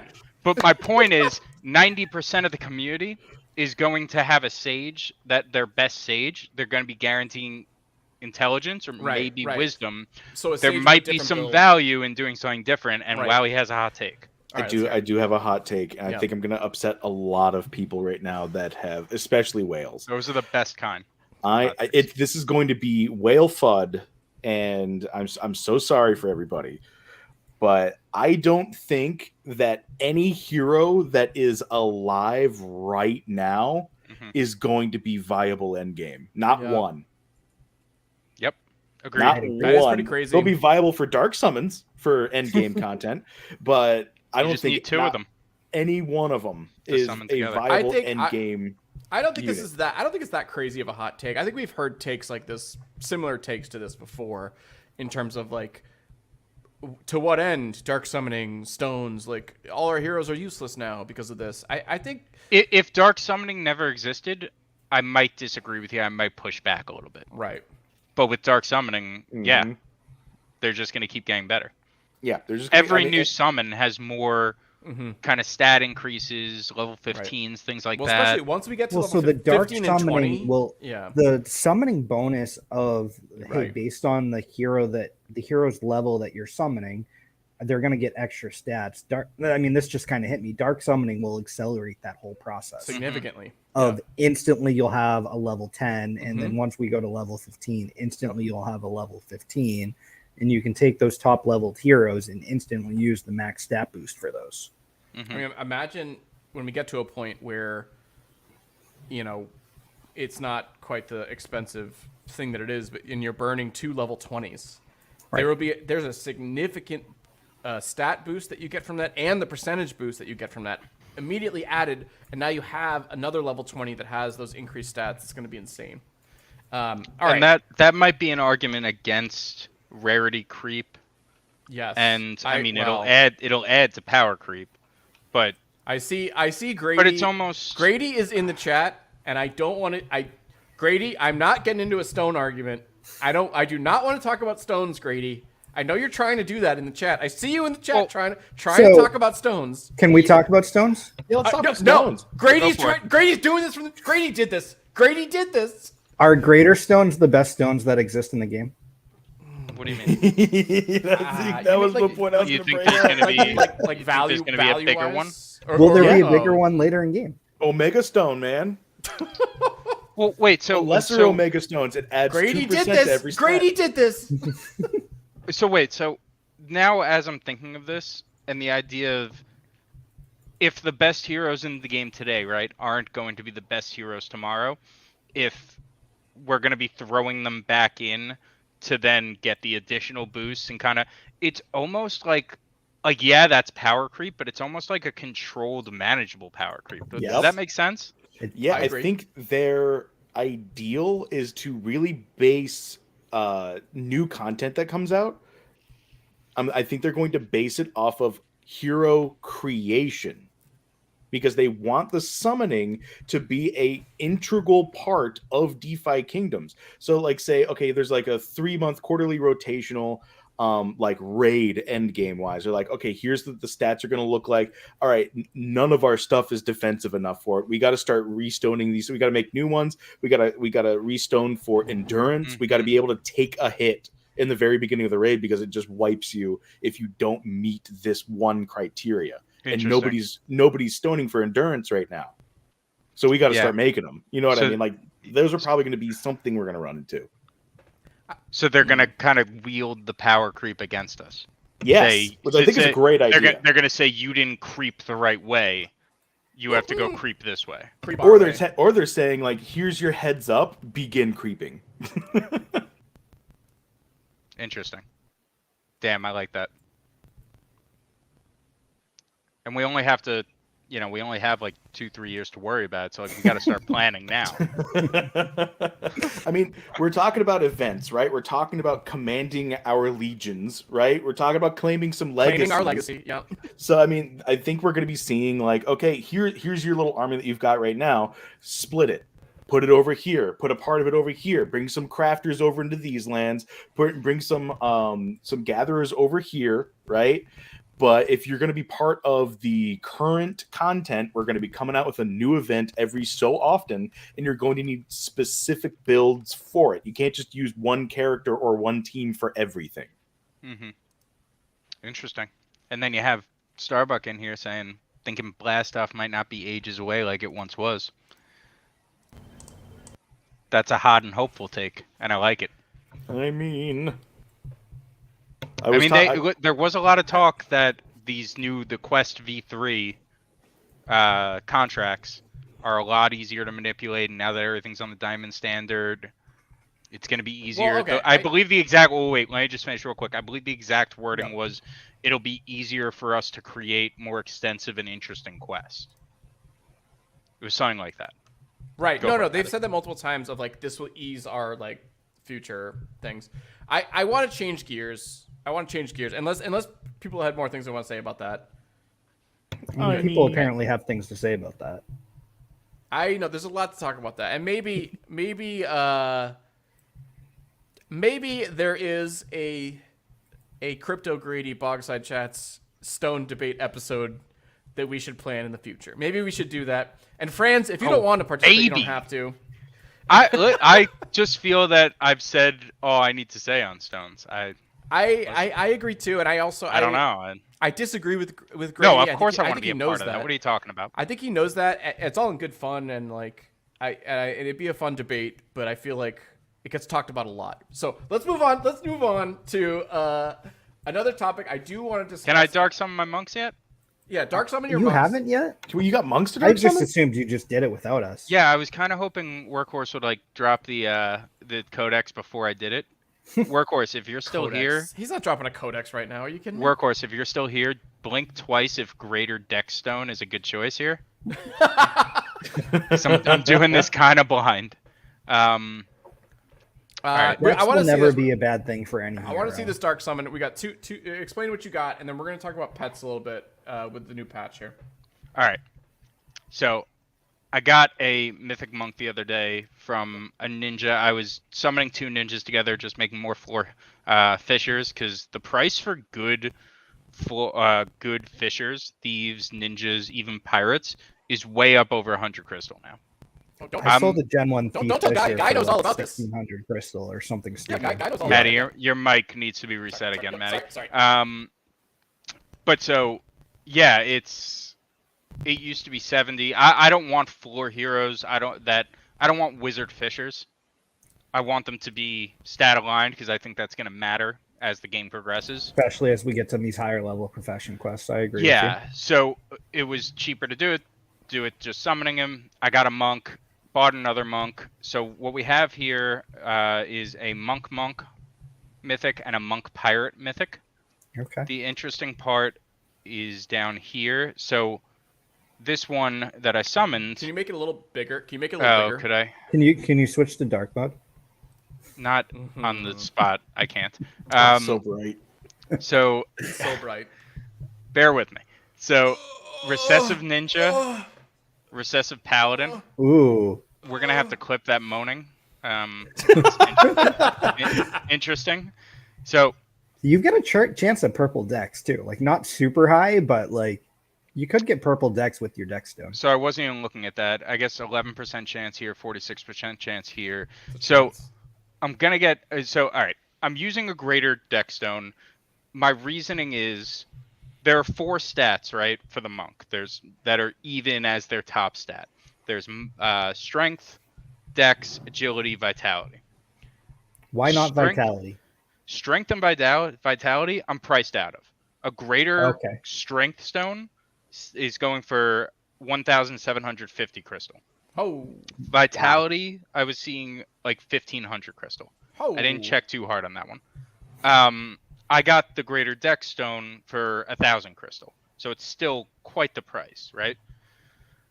So I'm priced out of those two. So then it was between agility and dexterity. Agility, and we've talked about this before on this podcast, I feel is underrepresented on the codexes. And I think the reason for that is it's going to be very important with the evasion. It's too powerful. Formula. Functions high, yeah. Right, but I'm not going for like a big evasion type hero here. Like I have some dark summons lined up that I'm waiting for level 10 with double foresight. Okay. It could be good, but I wanted something with this one that plays off the codex. So I think dexterity is going to be big in the monk codex. So okay, all right. So I think that's a fair theory on the codex. However, my one thing I know you're going to do it, and I know whatever I say doesn't matter, but doesn't at all. I never listen to you. Usually that's whenever I talk. But are you nervous that you're spending a lot to make a certain a good skill in terms of stat growth for the monk? You're spending a lot to make it great, and by default, he only is good at it. Are you worried about that at all? Right, and I think that's just kind of the nature of the monk, right? Yeah. It's never going to be a top of any stat because it just doesn't have that high kind of min-max stat. Mm-hmm. I will say a lot of this is out of boredom. We've talked about how to dark summon, and Bob's in the chat. Bob knows, like, I should be waiting for level 10 for these. I have other 100%. Dark summons lined up that I'm waiting for level 10, and I already have the stones, like I'm ready. Yeah. But I want those extra little bonuses. This was more like I summoned together 2 floor ninjas and I got a mythic monk. I was like, all right, well, what am I going to do with this, right? Yeah. And then, so the other thing about dex, if I don't hit a monk here, Legionnaire, sneaky high dex. I'm fine with that, yeah. It's the kind of hero that I'm never going to personally build a dex Legionnaire. Like, this mistake is the closest I would ever get to it. And that's exactly what we were talking about earlier, right? Of like, you may end up with a build here that's just an offset build because of what you get through this summon. Right. Ninja, also, great shout dex. Out to these two very intelligent individuals. Bob Nothing, I like a dex monk, followed by Apex. I would do that's dex for monk. Those two saying, those are some of the greatest minds in DFK right now. If AP jumped in here and also agreed, then like that's the triumvirate. I'm good. No, but then like priest 3%, yeah, whatever, that wouldn't be great. 2% archer, great. Thief, great. Even Dark Knight at the 0.02%, they're sneaky high in dex. It's literally just the priest. That's the only thing you'd be upset about. Right. Be annoying. And then on the subclass, the scholar would be very annoying. But monk would be great. Monk pirate, that high dex. Ninja high dex. Yeah. The paladin, the dex wouldn't help, but yeah. it's an advanced class. And then Berserker, this, whatever, I guess that 3% wouldn't be great either. But Wowie, any comments? No, man, I think you're good. I like this a lot. I think Dex is going to be super important. I was told at some point that I may be putting a little bit too much value on accuracy.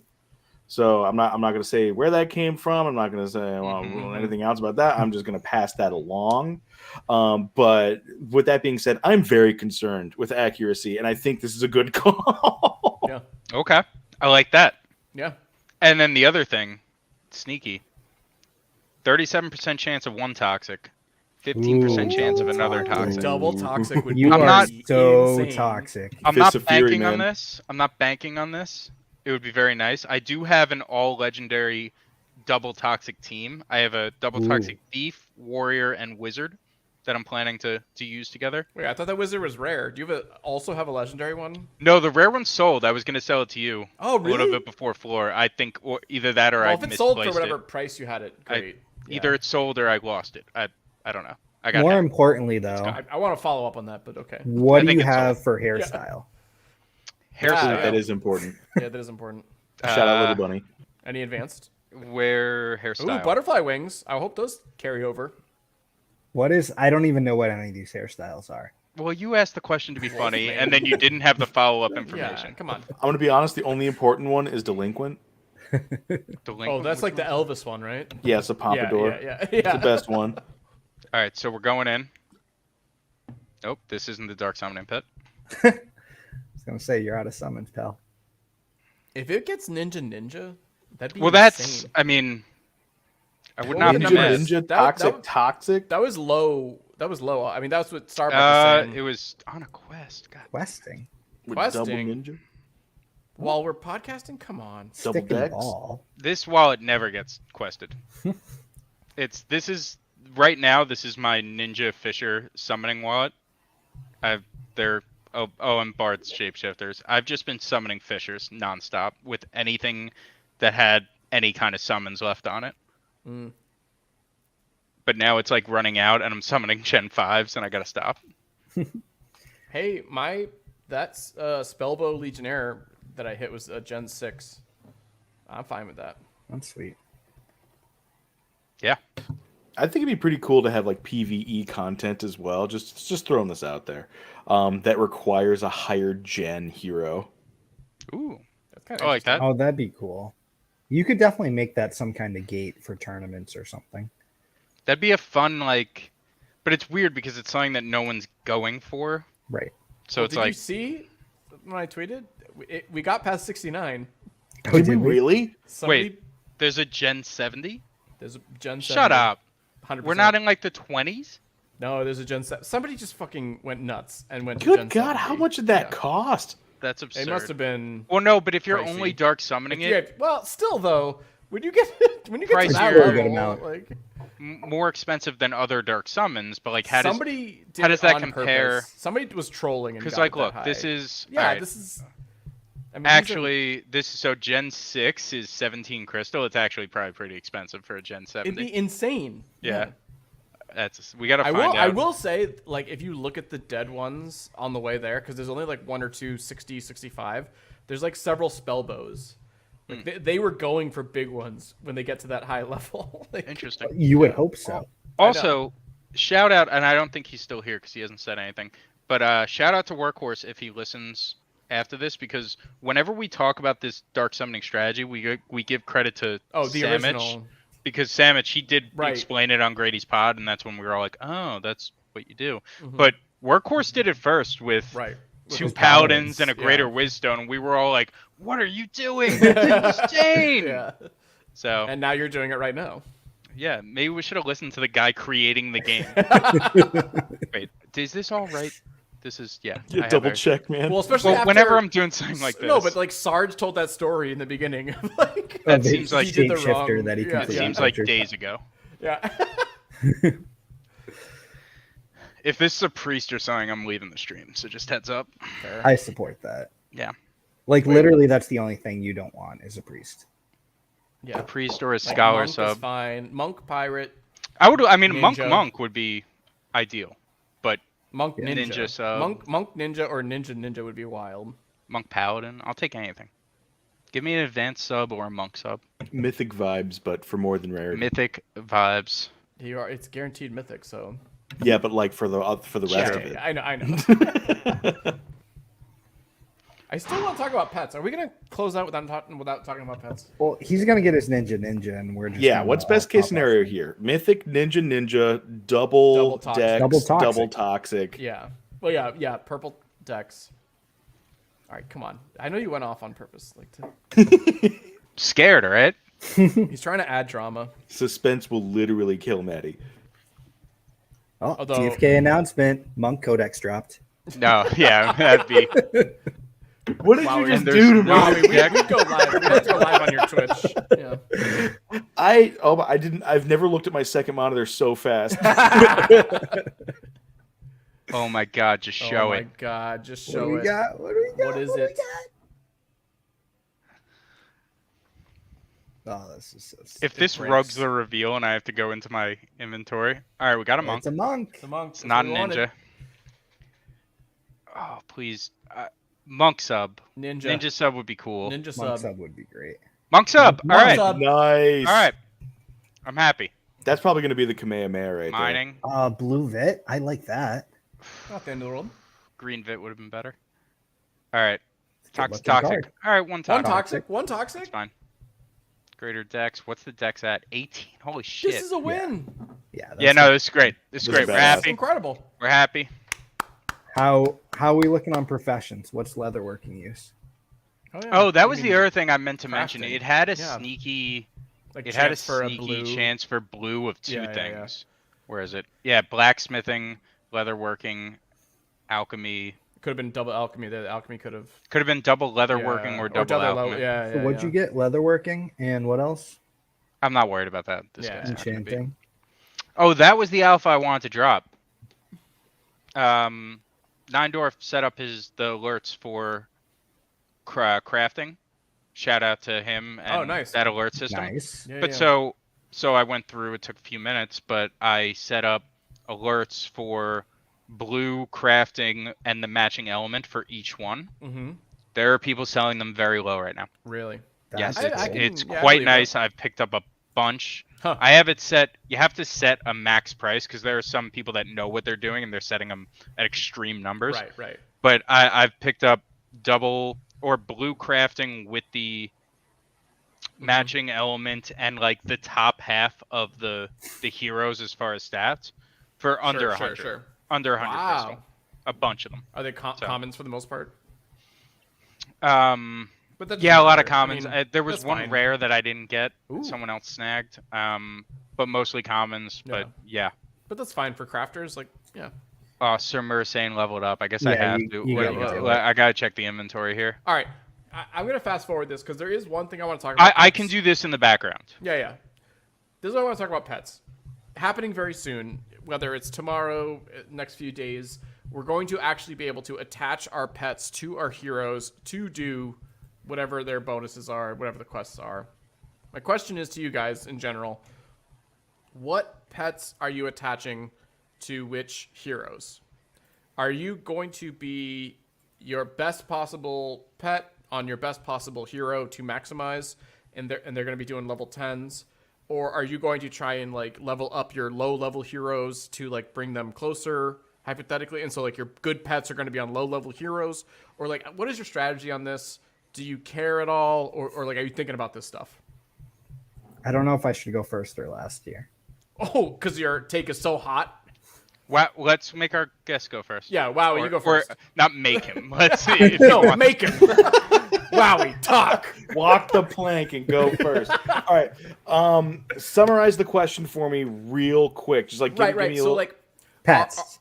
Are you equipping them? are- And any- which pets are you equipping? the pets that you are equipping, are you trying to max it out so that your best quester has your best boosted hero, or are you trying to put, are you going to put like a really strong pet on a weaker hero to level him up faster? That's hard to do.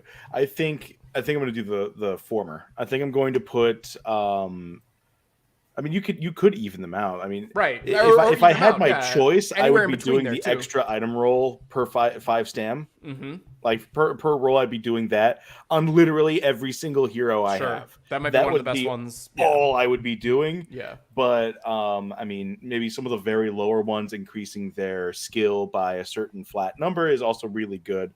But I mean, I think I would only really put bonuses on heroes that it would be worth it on, right? And I mean, like thieves, right? I want my thieves to be highest skill, highest amount of chances, so that luck roll can be in my favor as many times in a row. I think that's a great answer. I think that's very fair. I think trying to get that re-roll skill specifically, which I have a couple of those pets too. I think putting that re-roll, regardless of what it is, whether it's like a common 1-star, putting that on high skilled heroes. Like I have a pirate, uncommon pirate level 11, who's like 20.5 on his foraging. And so like putting the extra roll on him is what I'm going for. Where that's definitely not my best pet by any means, but I want that extra roll percentage on him because I feel like if he could get that bonus, that'd be excellent. Franz? Yeah, I would say there are situational use cases like if it's a new hero that you want to give the flat rate right prof bonus to, so that it can do level 10 quests right off the gate and get that higher experience, right? But I think more than just what pets on what heroes, I think all of my good pets are going to be on Clayton to start. Sarandale. Why? Because with fishing, you can get sailfish there. You can't get sailfish in Crystal Vale. Fair. And with foraging, you can get Swift Fizzle. You can't get Swift Fizzle in but you're Crystal not Vale. worried about gas prices. But that feeds into my argument, right? Okay. Would you rather have 50 heroes on Sarandale and all that extra gas, or would you rather have 25 heroes all with a good pet producing what 50 heroes would at half the gas? So you're saying to basically to combat the gas fees, you're going to actually maximize whatever heroes you are using on that. That's interesting. Absolutely. I still don't know if it's worth it for the fisher. I think for the foragers, for the Swift Thistle, 100%. I'm with you. I think the fishers, it's borderline, because it's what fish? Sailfish, right? Yeah, what's sailfish in again? Sailfish is in a couple of the stones and a couple of the potions, I think. Did that transaction finally went through? I was having some issues there. Alchemy recipes. I think it's in a lot of things that we don't use yet. Sure, yeah. Okay, so it's in a swiftness potion, and so lesser swiftness stone, vigor, fortune, and chaos. Nobody cares about chaos though. Honestly, I love chaos crystals. Yeah, or stones. Crystals, sure. Chaos stones, maybe on a Dragoonid Tempter and a Monk attempt. Right. I got another hot take when it comes to as well. Boy, Guy, Guy had a it's true. Big preamble. I want to hear what he's got to say about this. So my preamble is I might be selling a majority of my pets. Whoa. Why? I think everyone's excited about pets, so pet pricing is going up. So since pet price is going up, I'm selling pets. I just made a sale. I just made some money and I'm happy about it. I don't, Well, shout out to AP. I was talking to him when it launched, and he said, "Hey, floor pets just went up to 50," and so I listed a ton of 1-stars at 50. Now the floor is down to 30. I could buy. I'm not buying them back because I'll just hatch more and hopefully get better things. But it was the good trade in the moment. So. Yeah, I'm holding on to, I've got 55, 60, I've got 67 eggs. So it's like when I want to hatch those, I can. We'll see if tier prices ever comes down and normalizes. But I've still got, I had 60 pets. I'm down to 29. Wow. So it's like, I've sold a good chunk. But I still have. Are you basing your prices on the reveal on what the actual skills are? Yeah, so I'm looking at based on I've got my floor pets that are increased chance of runes or whatever. Right. And then I'm looking at all those I other also skills put them up and matching them up. I put the runes, the eggs, anybody who had those skills, I put them up for floor plus 1 or 2 because I was just whatever, I don't care. Right. I've kept most of my other ones, but I'm basing it on whatever the skill is.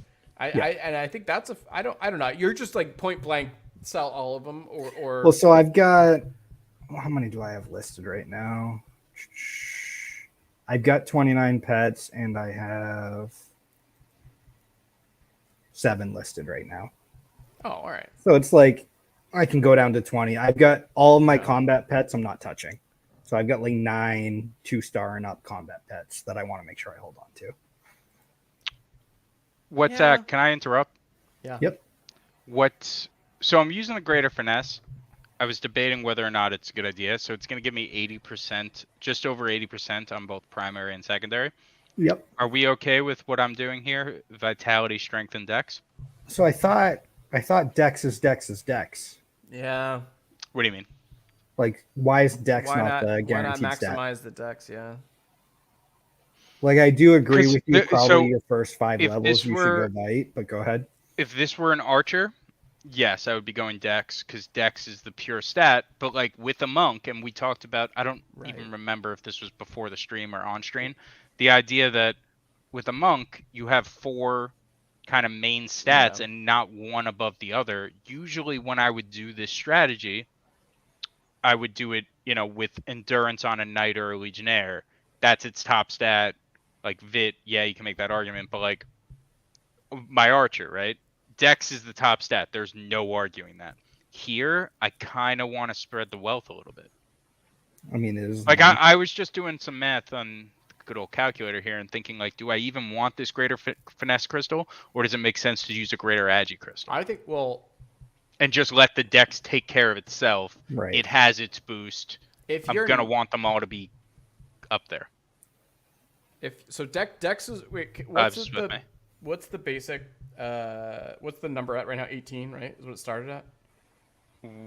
What? Like the raw score. What's 15. On the secondary? No. Like the actual number that the Dex How high is is your Dex? Right is now. that what you're talking about? Oh, the stats at 18. Okay. And that's the one that's like super high. I mean, if you're not going to pick that as the main one, I think you have to do the stone to try and maximize it being a +2. You follow what I mean? Crystal. Yeah, the crystal. Right? Yeah, well so right now it has an 82% chance or low 80s% chance on primary, secondary, and then a 50% chance on the bonus. I think that's fine. I would rather personally, I'd rather do the Dex, but if you're not going to do Dex as the guaranteed one, I think using the crystal, then I think you're fine. Oh damn! I didn't know that. I do kind of agree with that, especially if this is something you're going to build some money long-term. instead. Go sell it. So Bob, the one thing I want to say, so don't know if strength is better than agi or whiz. The reason that I want to go strength is because basic attack, I feel like in a lot of the other, and wow, you could probably speak to this, basic attack's kind of a big proc in a lot of the codexes, and I think strength will, obviously have a factor off that. Like I feel safe with strength, always. Yeah, it's like it's never going to be a bad choice. Although you could say the same thing about agi too. Yeah, the idea of Tad just convinced me because I do have a limited number of greater finesse, and I have that archer to worry about. Yes. Right. So I'm gonna. You could single-handedly move the finesse crystal market. Yeah, I mean, you're saying if I want to buy enough of them? Right, if you want to buy enough of them. Yeah, so we're gonna go greater, and I've been saving the greater swiftness because I'm doing this DS thing with 2 legendary double foresight thieves. So gonna have to restock those as well. Well, especially with the archer that you have with a And of course it's not working now. What's the sub on that? That's like so. Oh, the ninja sub. But maybe not for that guy. But like for when they have the advanced subclass and like a huge boost to that, isn't it possible that regular crystals might be enough? If the matching advanced subclass boosts the stat you're looking at, you know what I mean? Define enough, right? Because this goes back to Bob's like calculator that he had. I don't know if you saw that. Like, yeah, because sometimes those regular stones give what 20% on the subclass. No, and on the secondary. You're right. I think with that archer, with that being the first one I did, and with it working out so well on the summon. My goal for that archer is to be the highest dex archer in the game. I'm on pace to do that because of the greater crystals. I've missed 1 secondary roll in the first 11. One time. First 11 levels. Yeah. I've gotten +3 on 10 of them. Yeah. So like, for that one, yeah, I'm gonna use greater because the additional cost, whatever. Like I'm this far in already. But yeah, I think you're right in the end that the regular crystals are probably especially if it's a subclass is an advanced subclass and it hits on the whatever, like if it's paladin and it's vitality, or you know what I mean, like if it hits correctly, a regular stone might be not all you need. I mean, obviously greater would be better, but like you could get it up past 80% with a regular stone if the subclass is an advanced. And well, what's a regular stone? Again, I think it's 25%, isn't it? I would need to look that up. I don't know. Could we look that up quick, or can someone in chat tell us what the boosts are for regular? Stones or crystals? Crystals. Crystals. Hold, please. Because like I said, I just got a bunch of those. It's 15 on the lesser. Right. On the secondary, it's 7 It might and be 15. 30. It might even be 30. I think it's 30. Which is insane. Yeah, and so if you have a subclass that's at 25-ish, almost 30-ish, because like I think 30. some of those, yeah, it's 30. Yeah. So for 10 this, and 30. so again, the monk is the bad example here because these are all kind of average. So it's only 36% on the sub, but even that takes it to 66%. I mean, better than 50 is what I want on a secondary, you know. Yeah. All right, so I'm using the greater swiftness, and I'm And taking you're care sure of. on the strength over Agi? Yeah, I want the strength. Yeah, I think that's fine. So The my way only I- counter the way I'm- argument is if you wanted to build like an all Agi team, maybe you could go that route. Right, but that's not what we're going for here. That's not If what it were- you're going for. I have enough double foresight heroes lined up to do this with that like I'll take care of it elsewhere. I also think the toxic works better with dex. Like a high dex, high accuracy is going to just toxic on little slash moves. I hope monks have like, quick hit or whatever move that monk is going to have, where it's like punch 3 times for like less attack each time. You know. Mm-hmm. Yeah, Bob's and just sitting there shaking his head at you. we're setting the meta here. We're meta setters. All right. Yeah, if you want to have stat wise the best heroes in the game, like this is how you do it. it. Bob talked about it when we were I know. on the other day, or I wasn't on, but Wait, hold on. Can we talk guys about were. why FX doesn't like this? Wait. But also, And also Surmer. 15 minutes this ago. is that important. I am a beer and a half deep, so everything seems more impactful just right one? now. I said it 1.5. Oh, okay, my bad. You don't like Tad doesn't like crystalling for all around type, and I agree with you in most cases. Fair, but like he's building a superstar here. And this is why I don't have a good monk yet. I don't even have a legendary monk that I like. Like I don't have any kind of monk I like because I like the path to be well defined of like, hey, Whereas this is monks what I'm are going such for. a wild card. But this is like I feel like my guaranteed stat in the beginning is going to be Vit, but after that it's going to be the top 4, whatever's lowest. Like if strength is lowest, I'm going to be So guaranteeing you strength. want to bring all of those 4 to be equal. I would like to see, and I don't know if they're doing this, but I would like to see the monks codex give a benefit for for it not being min-maxed, for it being balanced. Mm-hmm. Like I would like to see a some way lot for of them to stats make that it are like strength plus Vit plus Agi right or whatever. for it to proc No, off no. of 4 different stats. Yeah. Yeah. You're looking for something weird that's like this attack does 10 damage, but only if all of your stats are equal. Right, something like that. No, The I get closer that. your stats are in number, the higher the efficiency rate. Right. Yeah. This was a lot easier when everybody was on my side in the chat, but I'm gonna click the button, and when I get a plus 12 level up, then it's gonna be my night. Nothing else will If matter. this is a rug, we're signing off quickly. If it's plus 3, man. yeah. It's also a miner. Am I mining with this thing? Sure. Yeah. What else? Are you gonna do training quests? Slower leveling. I also want to quickly Wow, mention. Vibes, that hurts. That's a slap in the face. I do have to like- ask before this setup. That kind of makes sense. Based on the build you're going Yeah. for, just let randomization do its thing. Yeah, and then if it lands on the greater chaos are intelligence. cheaper. They're cheaper. They're easier to get. I mean. Anyways, quick shout out. Pets. We didn't talk about this, but pets are being added to duels in the next season. Very excited to see how that works. We'll have to talk about that on another episode though, because we're gonna wrap up after this summon or after this level up. We're gonna wrap up. And there's something else we want to talk about. Son of a bitch. Whatever. Oh boy. Oh, that doesn't feel great.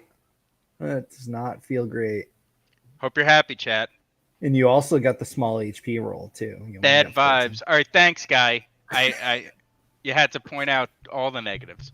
Yeah, that's brutal. Oh boy, that's rough. Couldn't even Wait, get to so the you 20 didn't decks. even training quest them before you sent them for level up? That's so inefficient of you. Oh yeah, I missed out on that 100 gold. Oh jeez. I mean, that's the good old days though. It was like you didn't waste a second of that Right, exactly. stamina. Every single quest, every single stamina was used to its last. I thought that the when you did those. Wait, I got level-ups- shut out on the Greater Stone. Yeah, Or Greater Crystal. completely shut out on the Greater Yeah, Greater Should have Crystal. listened to chat. Such is the life of a monk, though. Yeah. I hate monks. This thing will be in the tavern for a very high price. Whoever wants it. Anyway, so like I said, pets are being added to duels. That'll be interesting. Duels should be going live in the next week or so, which is also why we wanted to say raffles. Get into raffles now. There's money to be made there. No, stay away. We're gonna stay away, actually. I'm Everybody enjoying stay away. winning all these. AP sent one to our guild chat that it ended with 0 raffle tickets in it. Like, that's how low the raffle entries are 0? right now. Yeah. That's wild. Holy shit. And I was mad because my helper didn't put any in that one. And it usually puts in all of them. Well, you have to check your intervals of when it. That's probably why. Yeah, something like that. It's probably your fault there. Yeah, most likely. But yeah, now's the time. Do we have any more alpha that we didn't? No, that was kind of it. I did want to mention the duels thing. We talked about classes. We talked about what we're focusing on now. We talked about that. Yeah, that is about it. I want to get Wowie. Do we have you back? I know Wowie walked away for a second. I don't know if he's back yet, and now I feel bad. Doesn't sound like it. Yeah. I want to give a huge shout out to Sergeant Filthy McNasty for joining us earlier in the stream. His thread, his YouTube Candor Gander. He usually goes live on Friday nights, but also is doing stuff all the time. So check him out on YouTube. Wowie has a Twitch stream. It's usually Monday nights that I usually join him. I don't want to sign off without. I think we have to just sit here in silence until Wowie gets back. Should we? I have another summon. Should it's we? Not fate? nearly as interesting. Should we all sit here in fate and silence? In fate. We don't even know what fate is. Fate could be anything. Fate could be a boat. I'm on a boat. Anybody get that joke? What's it from? Mystery box, Family Guy joke. Yeah. Oh yeah. You could have a boat or the mystery box. Mystery box could be anything. Could Wait, be a so boat. are you really summoning 2 ninjas together? Yeah, it's 106. That's below Ninja Fishing Floor. What is it? Ninja Fishing Floor is at 130. That's wild. I mean, sell them then. Oh, one's a forager. All right, well, this is the ninjas are this good. is the pair that gave me the mythic monk. Oh, I like those butterfly wings. Butterfly wings might be my favorite wings. I really like them. Do I have any lessers? Nope.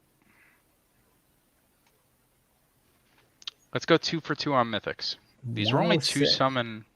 Yeah, it's what are your odds of getting a ninja? Is it like 70%? It's up there. I haven't gotten rugged on them yet. It's usually ninja. Yeah, 70%.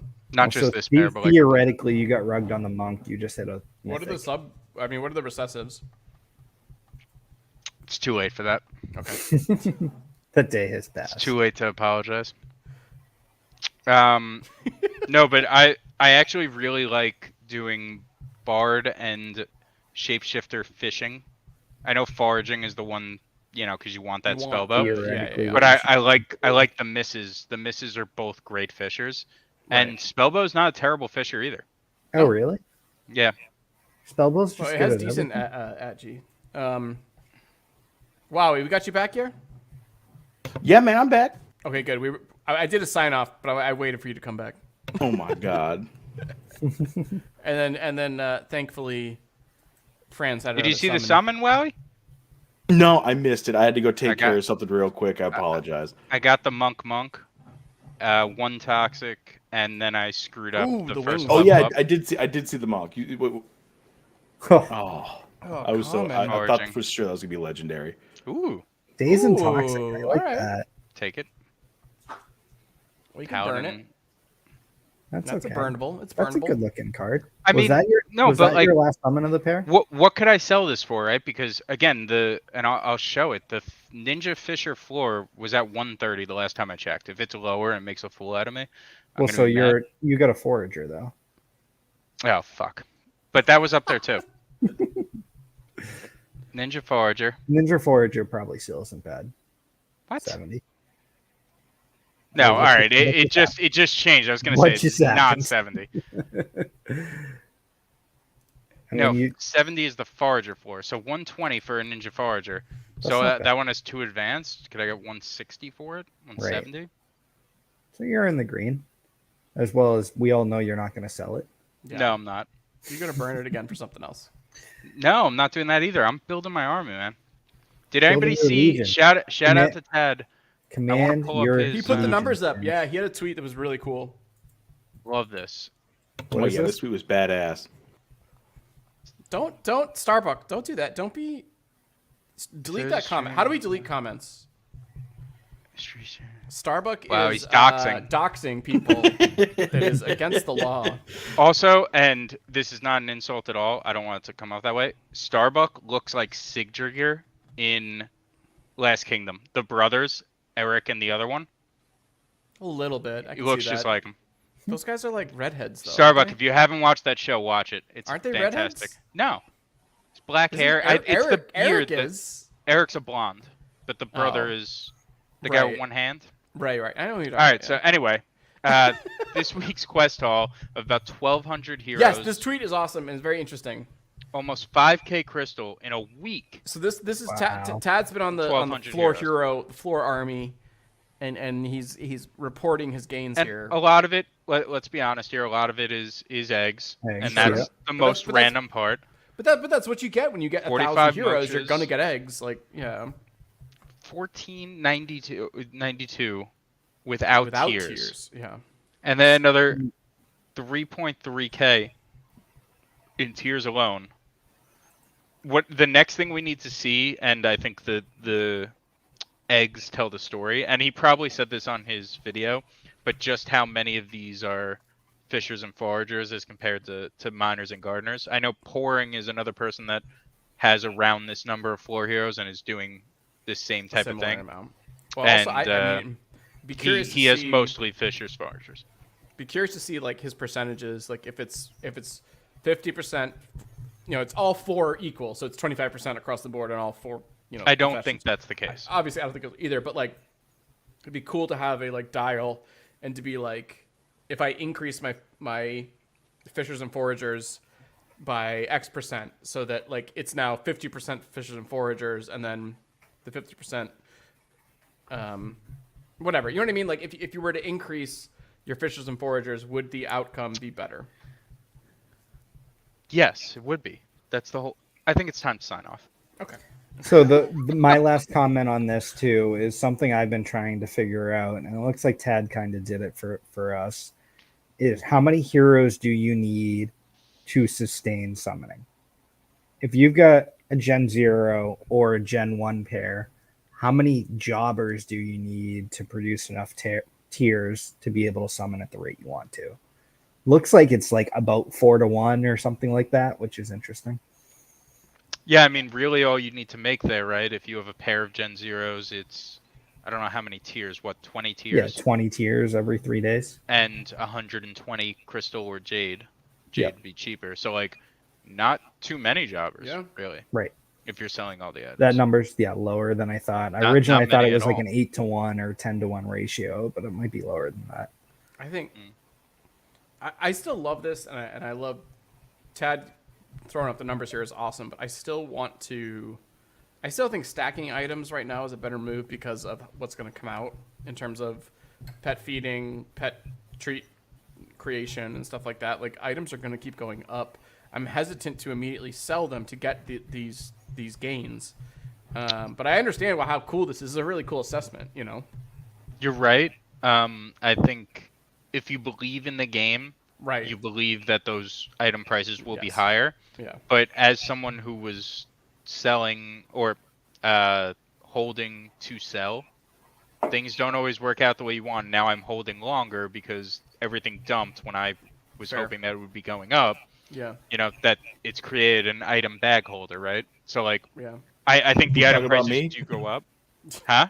You talking about me? Right, exactly. Like, I think there are a lot of us, and like, pet treats coming out will be another kind of items suck, right? And I think the market will react over time. But now I'm holding them for longer than I wanted to, while Tad is getting ROI on a daily basis. So it's like, what's better, right? Yeah. His way. That's the answer. Yeah. Tad is doing it better. Seems to be the answer every time we talk about him. All right. This has been super fun. We went on. We thought this was gonna be a short episode. Yeah, I thought we were not gonna be able to talk about anything. All right. I don't even think we're done. We truly. almost. Oh, there's way more. We almost didn't stream because we didn't really think we had much. I know. Wowie, thank you so much for joining us. Thanks you for jumping on. What do you want to promote? Are we doing the Wednesday stream? Monday stream. We gotta work that out. What's going on? We gotta figure out something for Mondays. I mean, if you're up for it, I mean, I'm sure there's some people out there that are looking for opinionated material where we're going to do this weird thing where we argue but also agree. 100%. But I mean, like we're saying right now, like we could probably fill another 3 hours just on tangenting off of what's your favorite subclass. Like, oh my God, yeah. We should. I told this. We should do the best of the Wowies. So every move you gave a Wowie, we will then rank the Wowies. How do you feel about that? Oh man, that would be insane. Yeah, it would make no sense, but it'd be content. It'd be content because it'd be like, look at this Seer level 10 move versus this Warrior level 4 move. Like, but whatever. I kind of like that fun. a lot. Like, what's the most ultimate ability out there? Right. We'll rank the Wowies. How do you feel about that? Yeah, it'll be what could you get nerfed next? I know, right? Ooh, that's actually a really good point. I was thinking about something that was going to be like, what is future proofing, and what abilities aren't? Right. That's interesting. Just as a little taste, like things like Second Life are fairly future proof. That is intended and is going to work exactly how it's going to be forever. That was exactly what they wanted to do. It's good. But things like Days. That's going to get reworked. Yeah. Speed, that's going to get reworked. They already I hope redid Speed's going to get reworked. Exhaust. It's they've already had to redo Exhaust, and Exhaust is now...